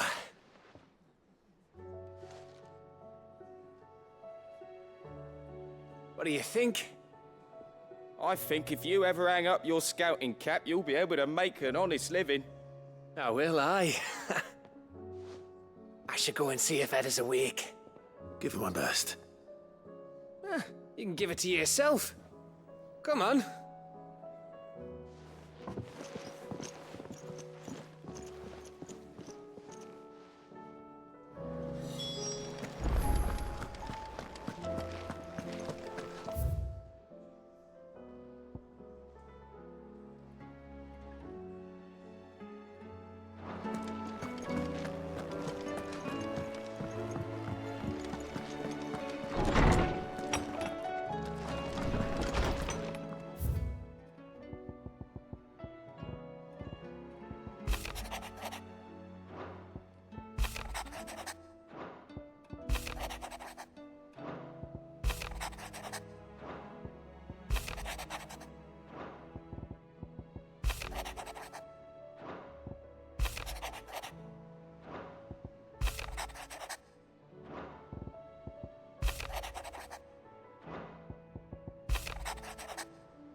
If Joshua's worried about Jill, I should go and speak with him.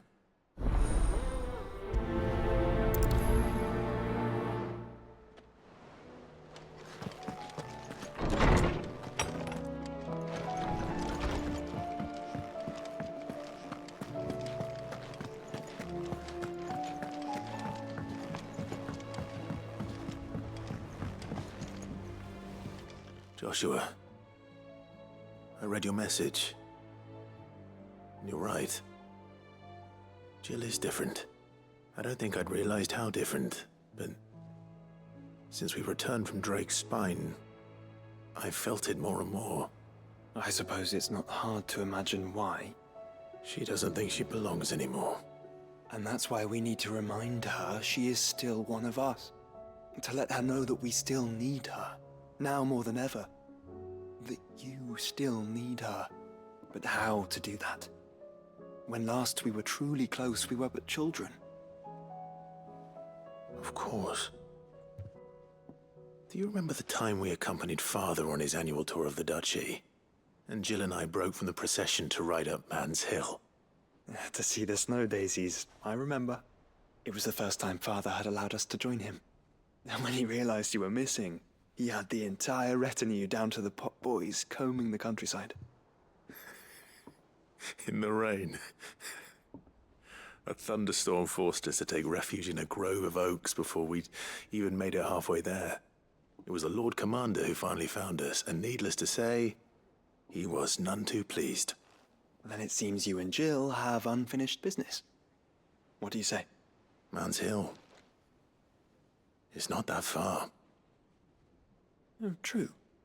Though I suspect it is also much changed. Little in southern Rosaria remains as it was when we were children. You're saying I should go and scout the area for bandits?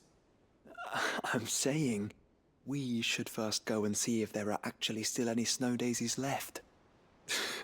What would you do without me, Clive?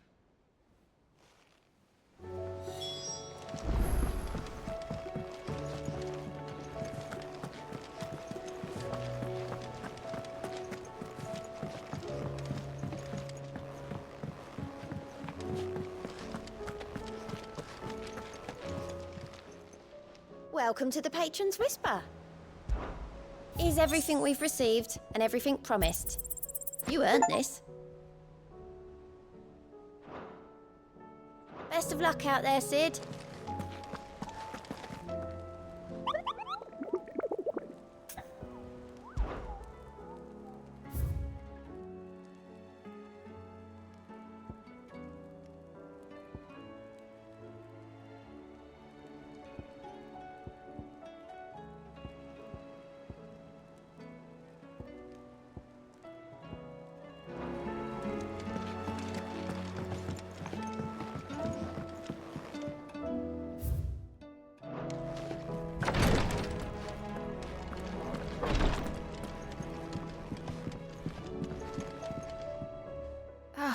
Me lords. How are you feeling? Well, thank you. Is something wrong? Wrong? No, nothing like that. What it is, Go on, please.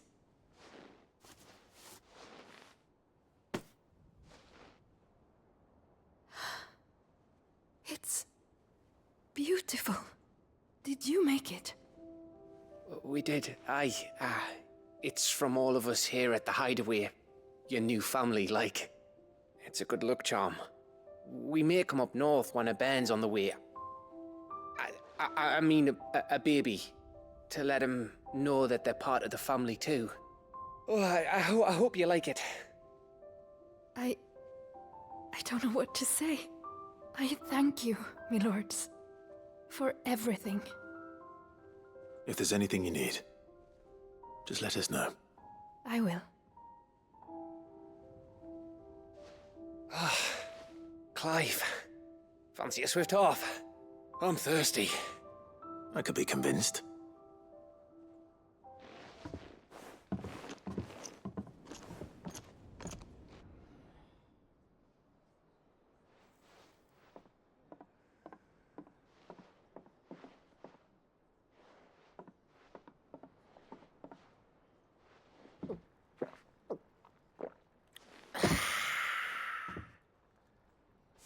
Don't you think you've had enough? No, we're celebrating. I'm gonna be a father. I think Edda might have something to say about that. Ah, you know what I mean. Bit of light in these dark times.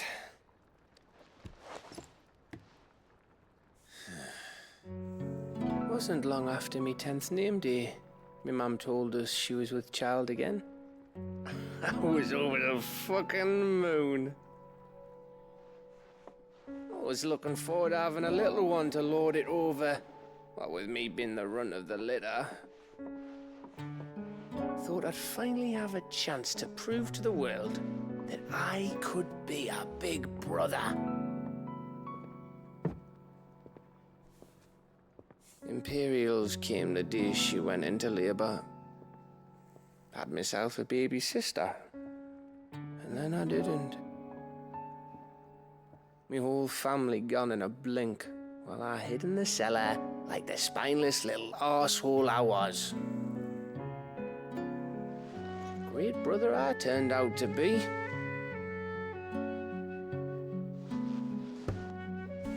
I'll never be a leader. And I'll never be a hero. I'm just a daft little dog who comes running when his master calls. I'll never be like you, or Sid, or Jill, or even Torgal. Have you finished? Maybe.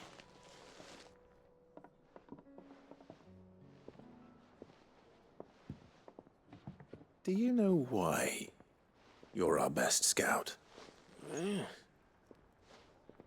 Because you don't need anyone to hold your hand.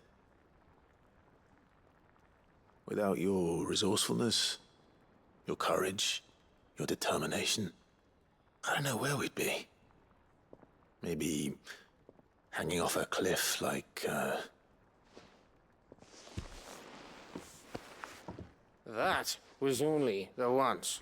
Exactly. You learned from it.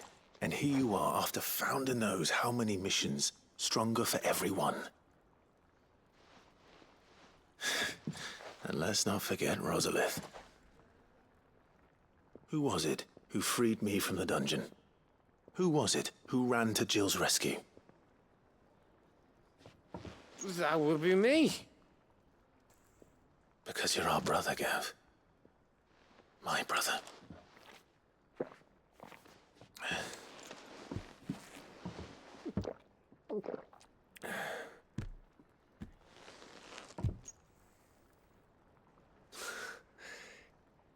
Your brother.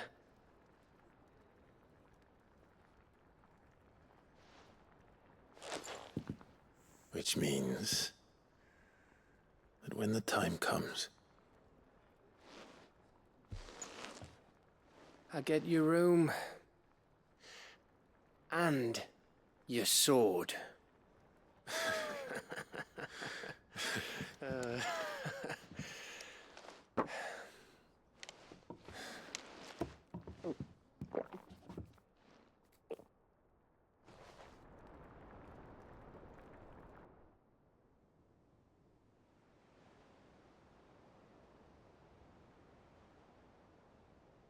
I may have had one too many. you may have had 10 too many. I said I was thirsty. Better get back to work anyway, after I walk this off. Clive? What is it? Thanks for, you know. I know.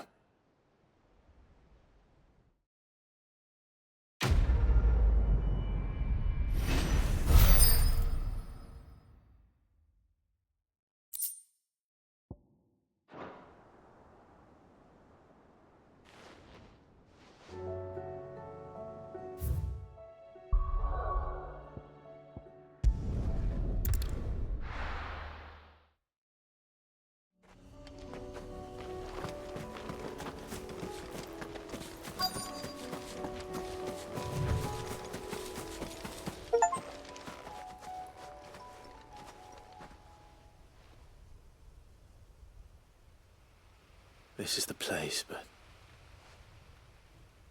I'm sorry, Clive.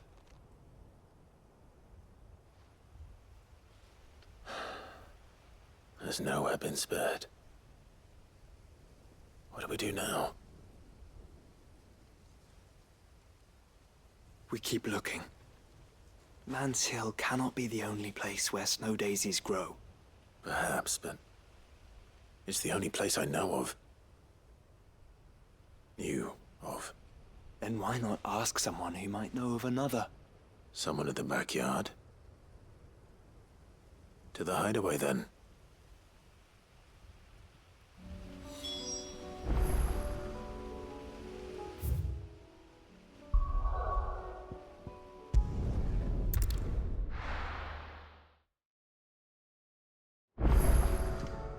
Let's hope one of the gardeners knows where to find snow daisies.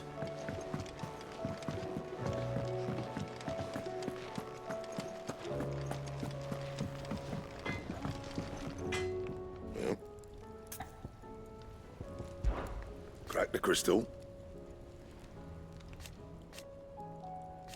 Not a very good one.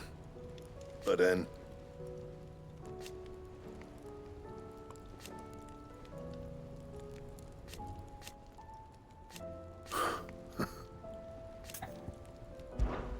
Not saying fortune, do you?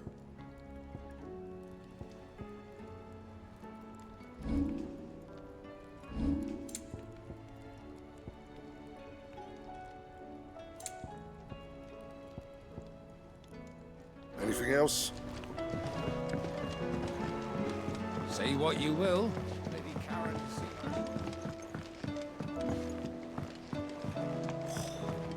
There's sure time's over to the new moon.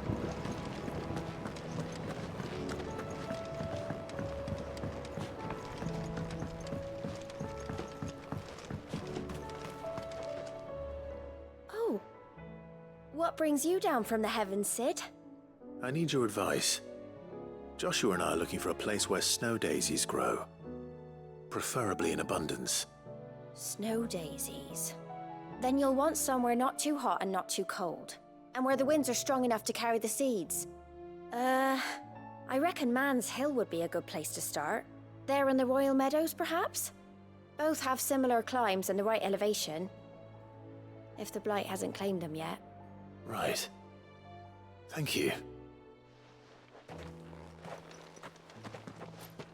Did you learn where we might find our flowers? The gardener here mentioned the Royal Meadows in Sambrak. Ah, the fields beyond Northreach. Well, if that's the case, then Yote was right. I recalled that she'd kept the record of our travels, you see. So I asked her if she'd perhaps noted anywhere that snow daisies grew, and she mentioned Oilafeist Bay. Whose shores border the meadows. Off we go, then.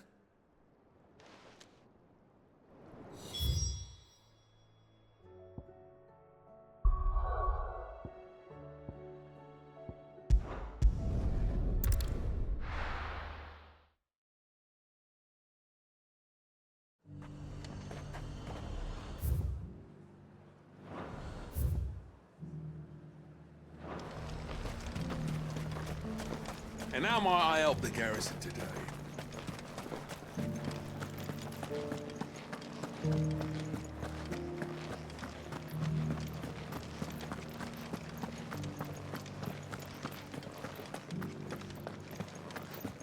How are we gonna arm the garrison without a forge? Might be some smiths down south that can do the job.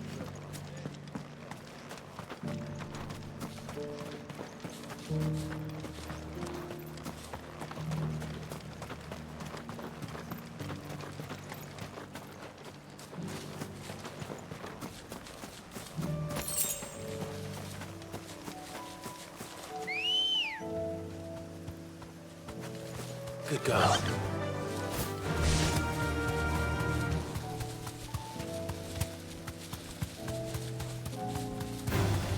Someone's brave. The meadows are vast. Where do we even start? Yote mentioned the coastline. We can start there.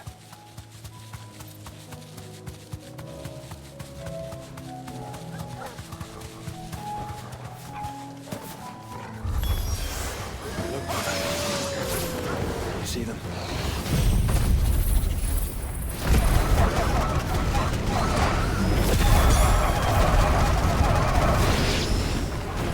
I did. Ours and our friends.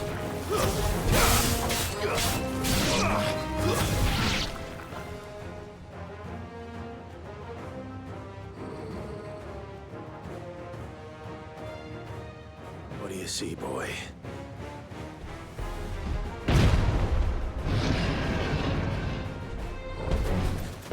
Let's hope this is the last one. Only one way to find out.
That was harder than I expected.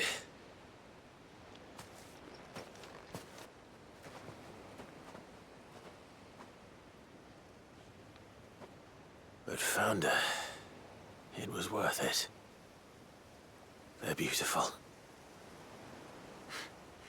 Do you think Jill will like them?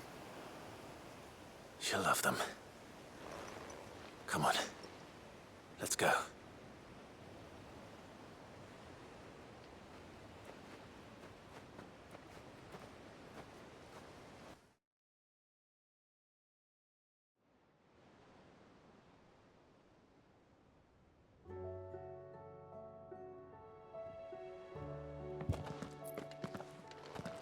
It appears my work is done.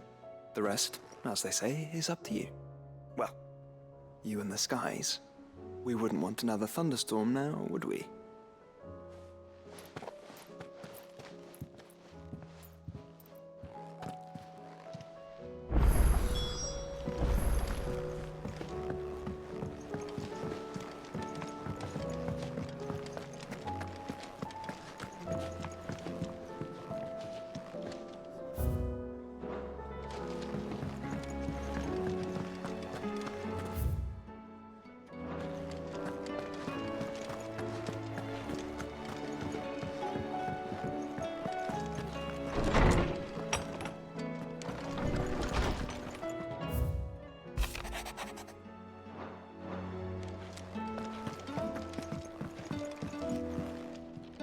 Jill, there's something I'd like to show you.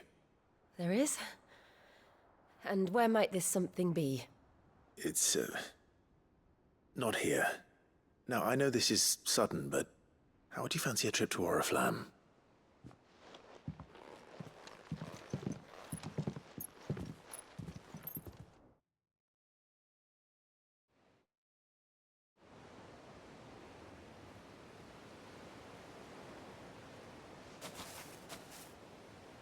There are so many. This is what you wanted to show me.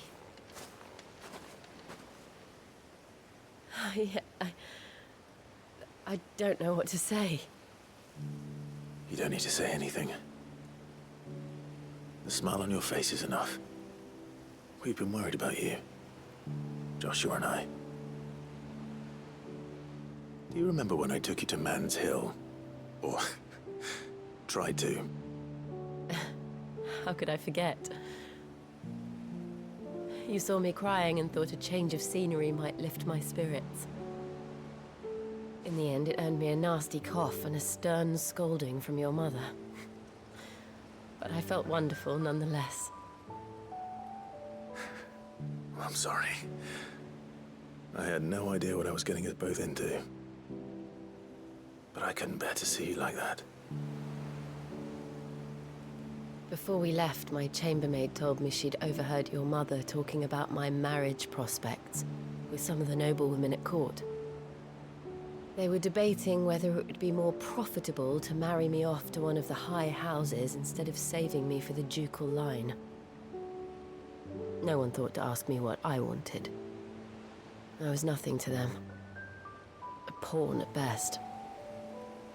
I felt so trapped. So lonely. I didn't know. But I wasn't alone. You were there. Your hand in mine as we ran for those oaks. And I knew then, no matter what happened, I would be all right.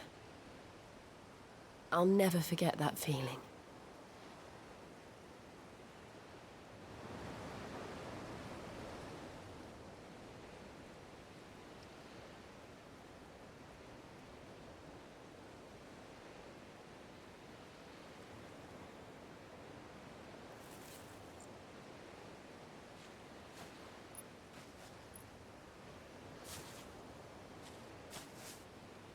Before we broke camp, the morning after the storm,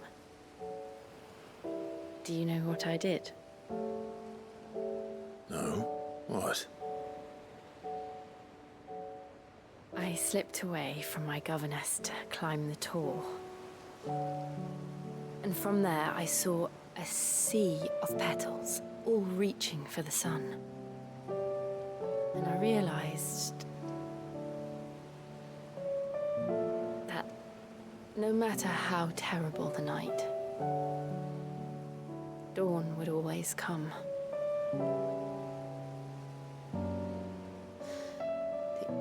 That you would always come for me.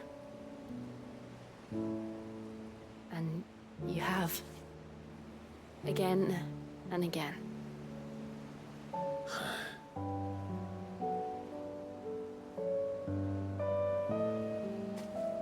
Where do you see us? When all this is over?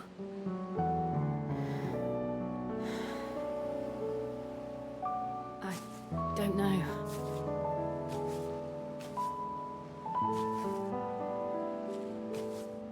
Not here, though. I think I've outgrown the twins. After everything we've been through, the realm just seems so small. I'll need some space to spread my wings. Then that's what you'll have. And I'll stop at nothing to see that you do.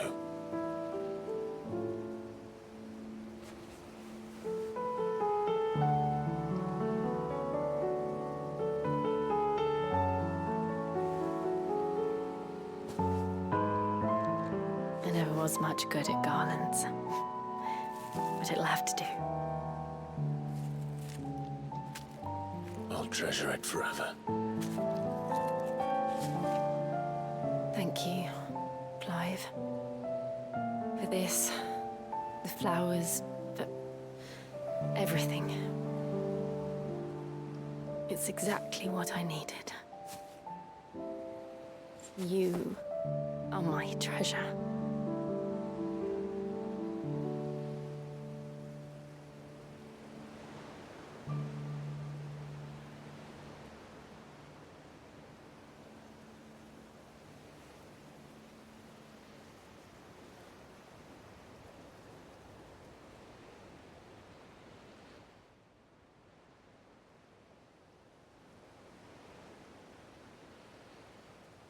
We should probably be getting back.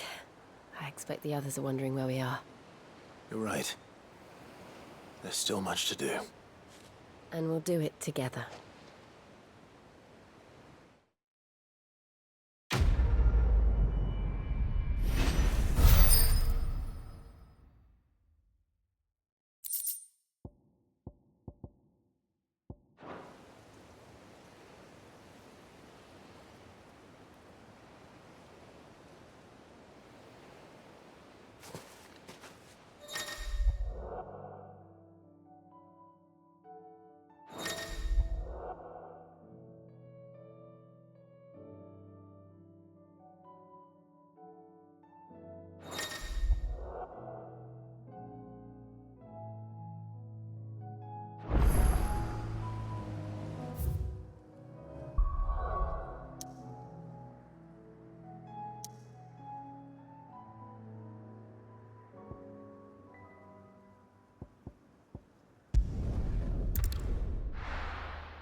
And how might I help the garrison today?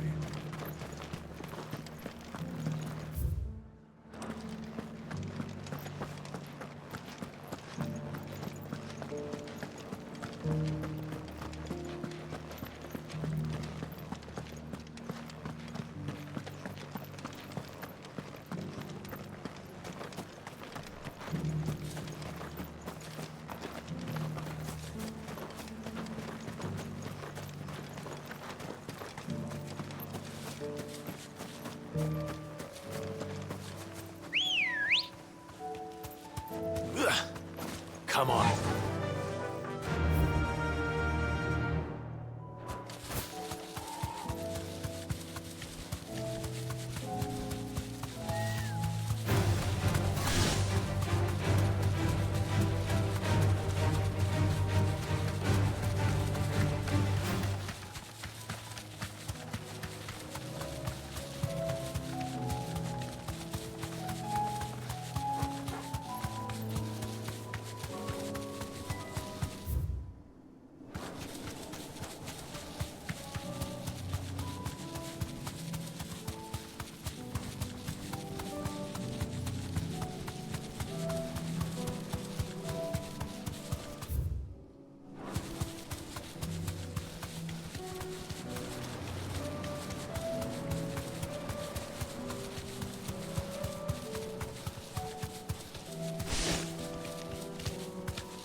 be easy.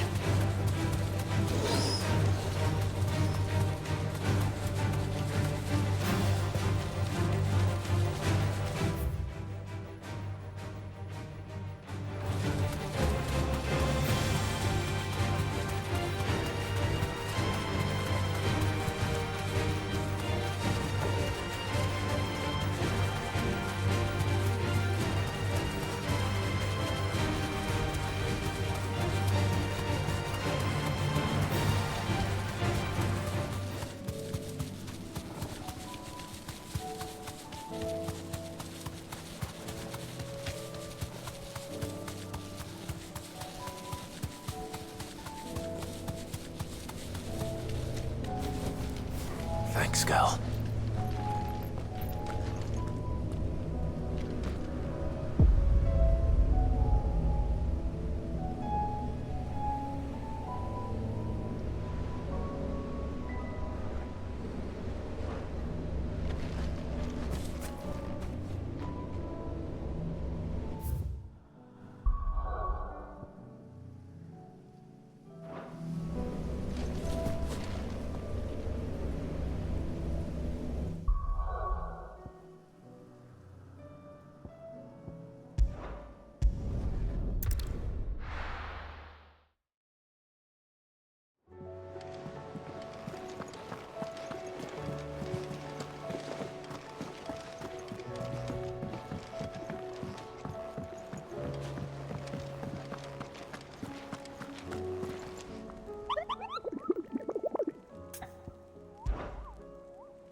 The garrison said they'd take another 100. And how might I help the garrison today?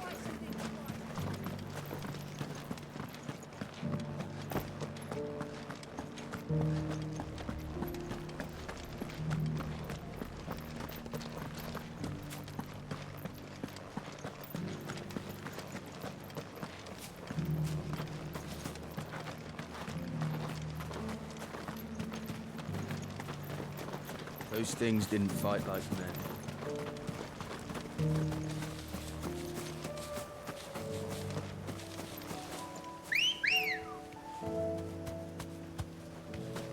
Let's go.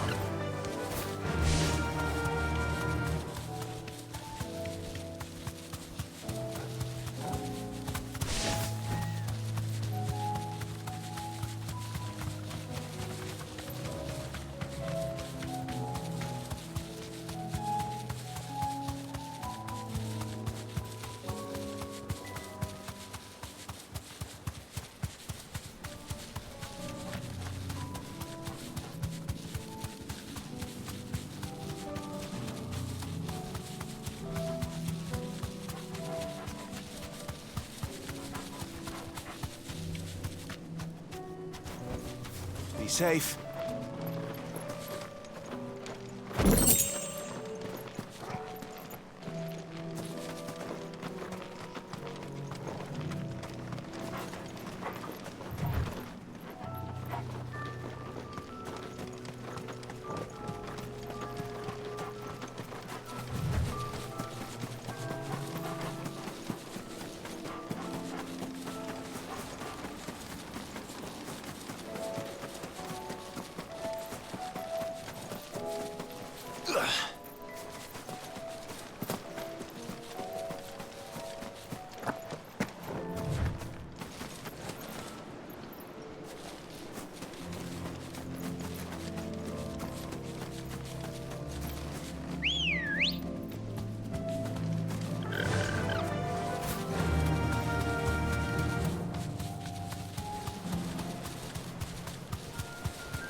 Straight home now.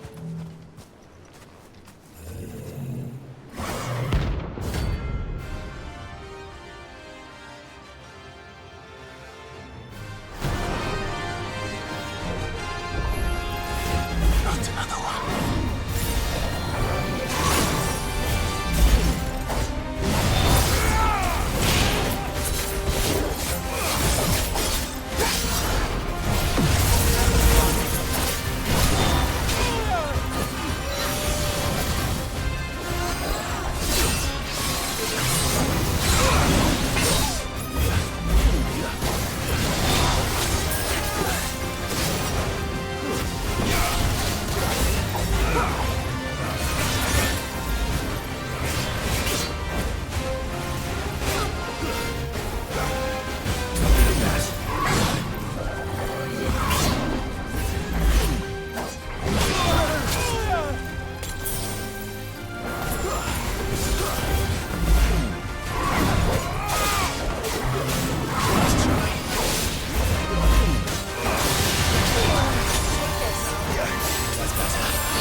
tired of these things.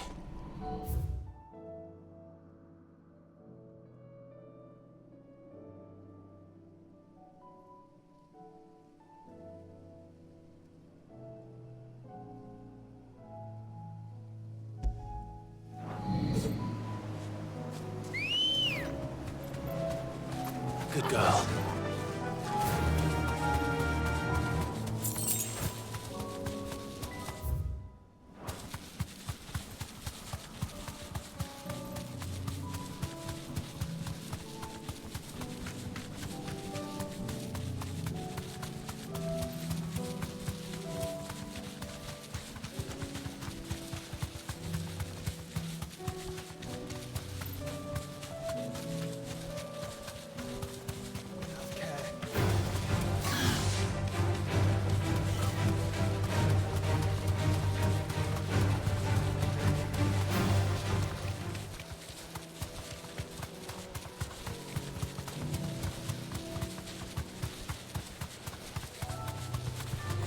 All right.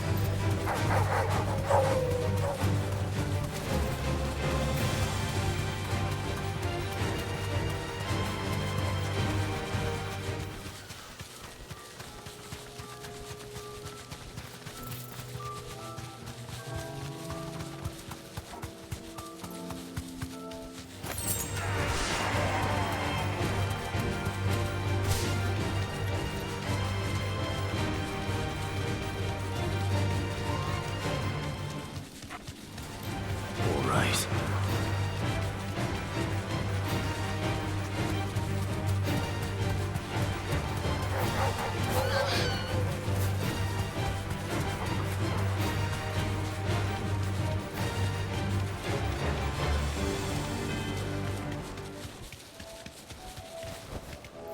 Thanks, girl.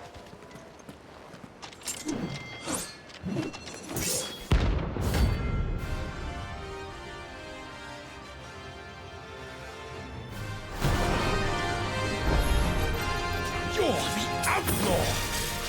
The one who drove His Highness to madness! On your knees! He hasn't heard. And it doesn't look like he's willing to listen. Only your death will serve!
That's better.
Damn it.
There's something about it.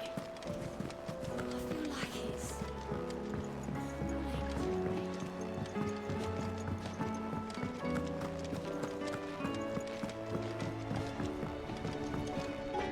So what do I owe the honor? So, will it be? Should last you a good while. Anything else?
No need to ride from here.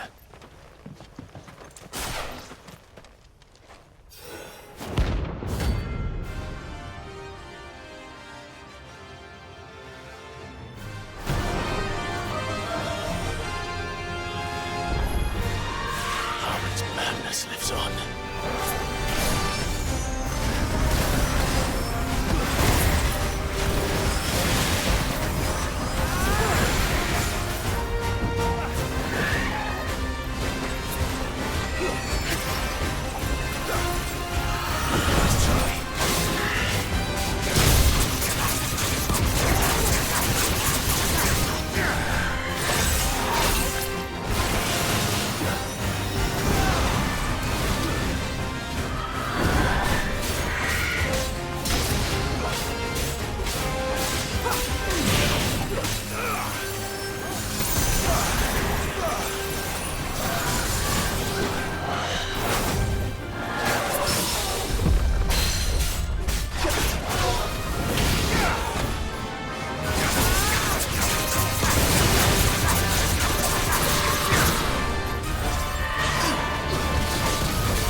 Fine hand.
Rest in peace.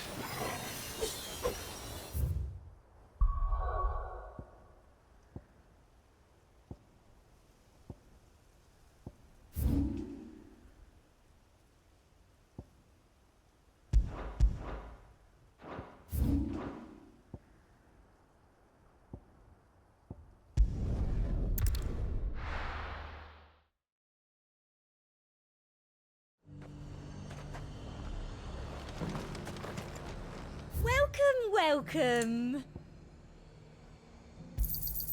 An excellent choice. I do like a customer who knows what he wants.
Faster!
No match for you, eh, Torgal?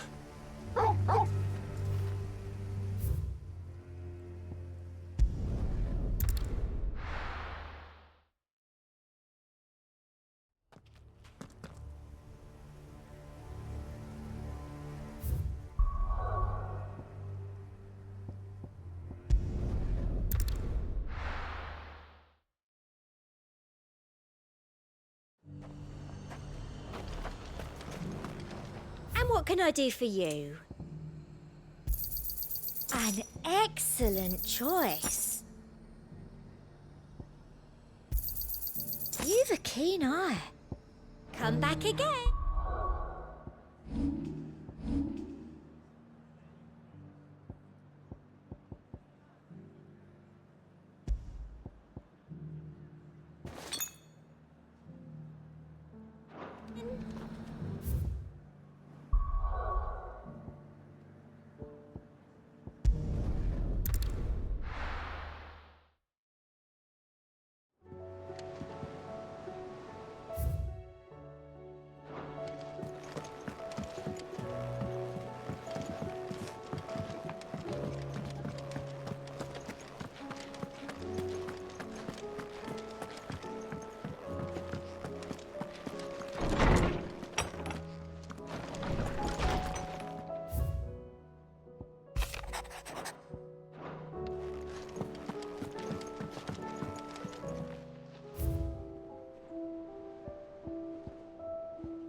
Leviathan the Lost?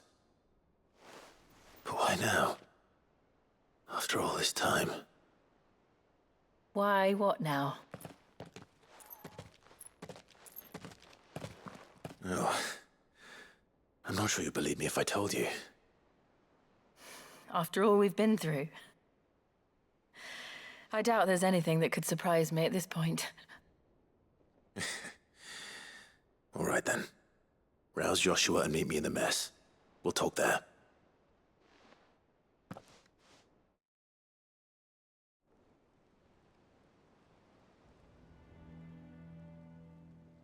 I see we're all here. So, what is it this time? I'm not sure yet. The letter delivered to my chambers omitted a few crucial details. Do we know its provenance? That was one of the details it omitted. But whoever the sender was, it seems the Dame held them in high enough regard to point them in our direction. The Dame? Well, she's not one to waste our time. It must be important. Important might be an understatement. If the letter is to be believed, Leviathan's dominant is in danger. And someone wants us to save him. Leviathan? So the Warden of Water has finally returned. What has it been? 100 years? More. The Lost moniker dates back at least that long. Even our venerable lawsman would not have been so much as a glint in his father's eye when last the mighty serpent brought his crushing waves to bear upon the realm. But why the gap? I know it can be a few years before a new dominant's born. But over a century? Should the dominant of Water's bloodline have been severed somehow, it could have prevented a new dominant from awakening. But if one has awakened now, he couldn't have chosen a worse time. Every nation in the realm has lost its dominant. If word gets out that there is still one to be had, they will stop at nothing to claim it for their own. And the twins will be at war again, just when humanity most needs to come together. Did the letter say anything else? Only that if I wish to know more, we must meet in person. And that the Vale can arrange a meeting. If If nothing else, you can be certain it ain't a trap. Famous last words. I'm coming with you. As am I. Thank you. Both of you. And Otto? Yeah. I'll keep an eye on things here. Didn't fancy coming anyway. Thank you. I shall leave the Invincible in your capable hands.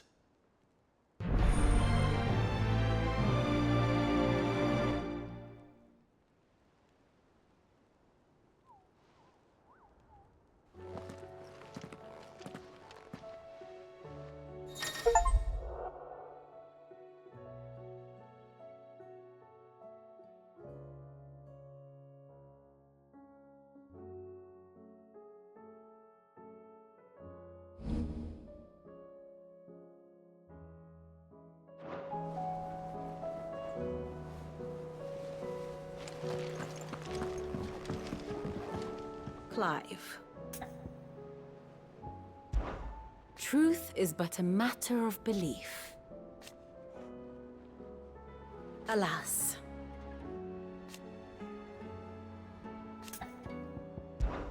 Well, Clive? I am. Naturally. I shall... What is it that you wish to learn?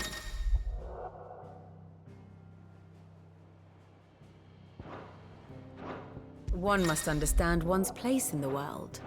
Thus ends today's lesson.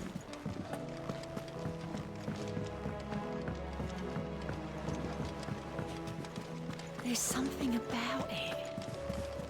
I feel like it's calling to me.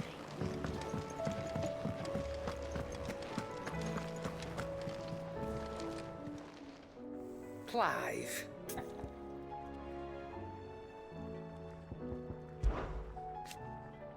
Ta-ra, then. Thank you, Karen.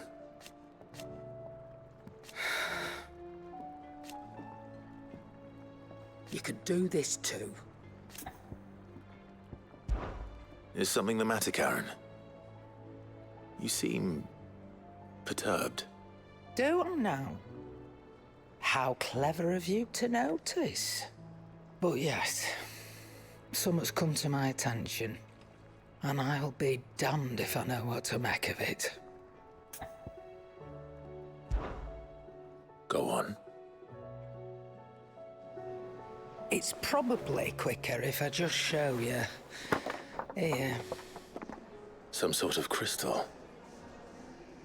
Though, I don't remember seeing one that color before. Aye, well, that makes two of us. In all my long years of trading, both over and under the counter, I've never seen anything quite like it.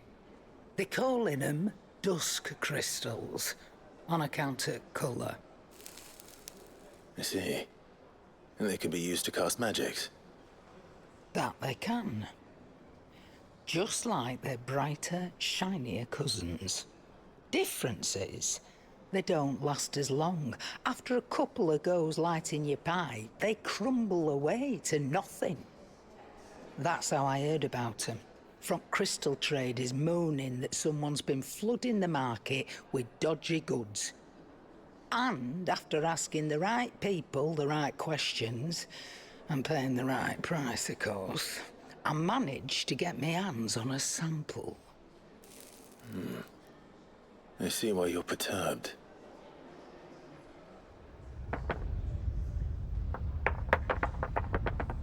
I hope. Do you feel that, Clive? Yes.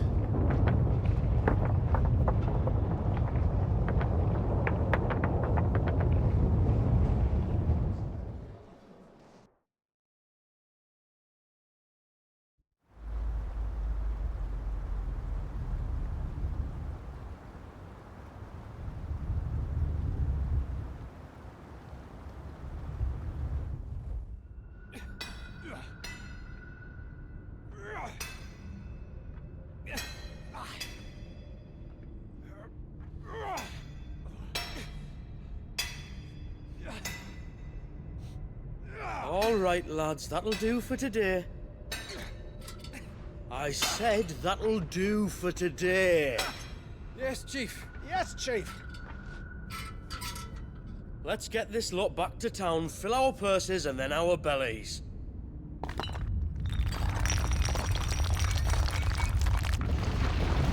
What did you two do now?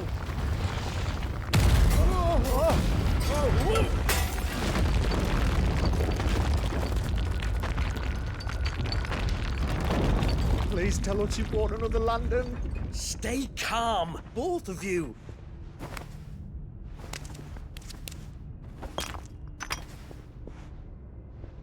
Who needs a lantern when you've got one of these?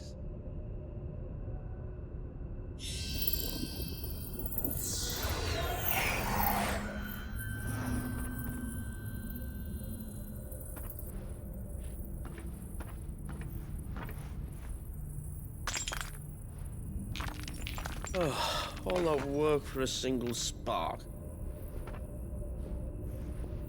Well, there'll be no more sampling the merchandise today.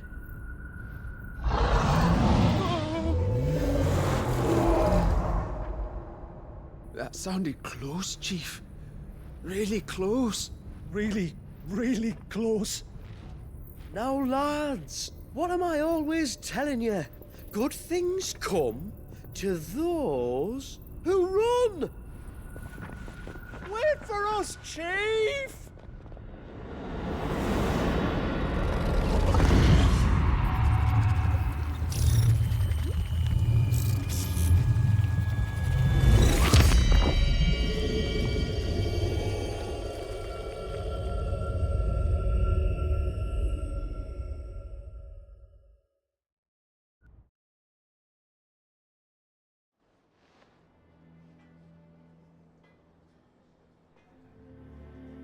I've never felt a tremor this far inland before.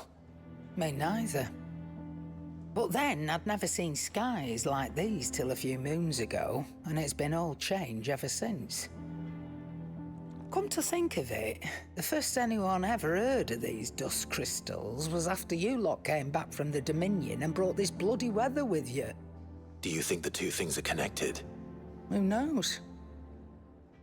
Could just be that with Drake's tail gone, the black market was running short of the good stuff. The Dominion's mines were the only source of new shards left in Storm after a certain evil outlaw decided to do away with the other mothers. And with the price of decent crystals going through the roof, traders turned to dealing in stuff they'd never have touched before. The question is, who's selling these crystals and where are they? Wait. This color. They couldn't be from Origin, could they? No, that wouldn't make sense. I saw it form in the sky, and that was long after we returned from the Dominion. But if they didn't come from Origin or any of the other mother crystals, then... does that mean... That you missed one? Aye. That were my thinking, any road. Another mother crystal we didn't know about. I'll speak with Joshua. If you're right about this, we need to find it. And quick, I'd say. On account of which, I'll take this shard over to Tomes for you. Get him to give it a once-over, case it rings any bells. Right. Thank you. And I expect you'll be wanting Jill's help with this, too. Right again. I will. Let me go and find Joshua, and we'll meet you in the shelves.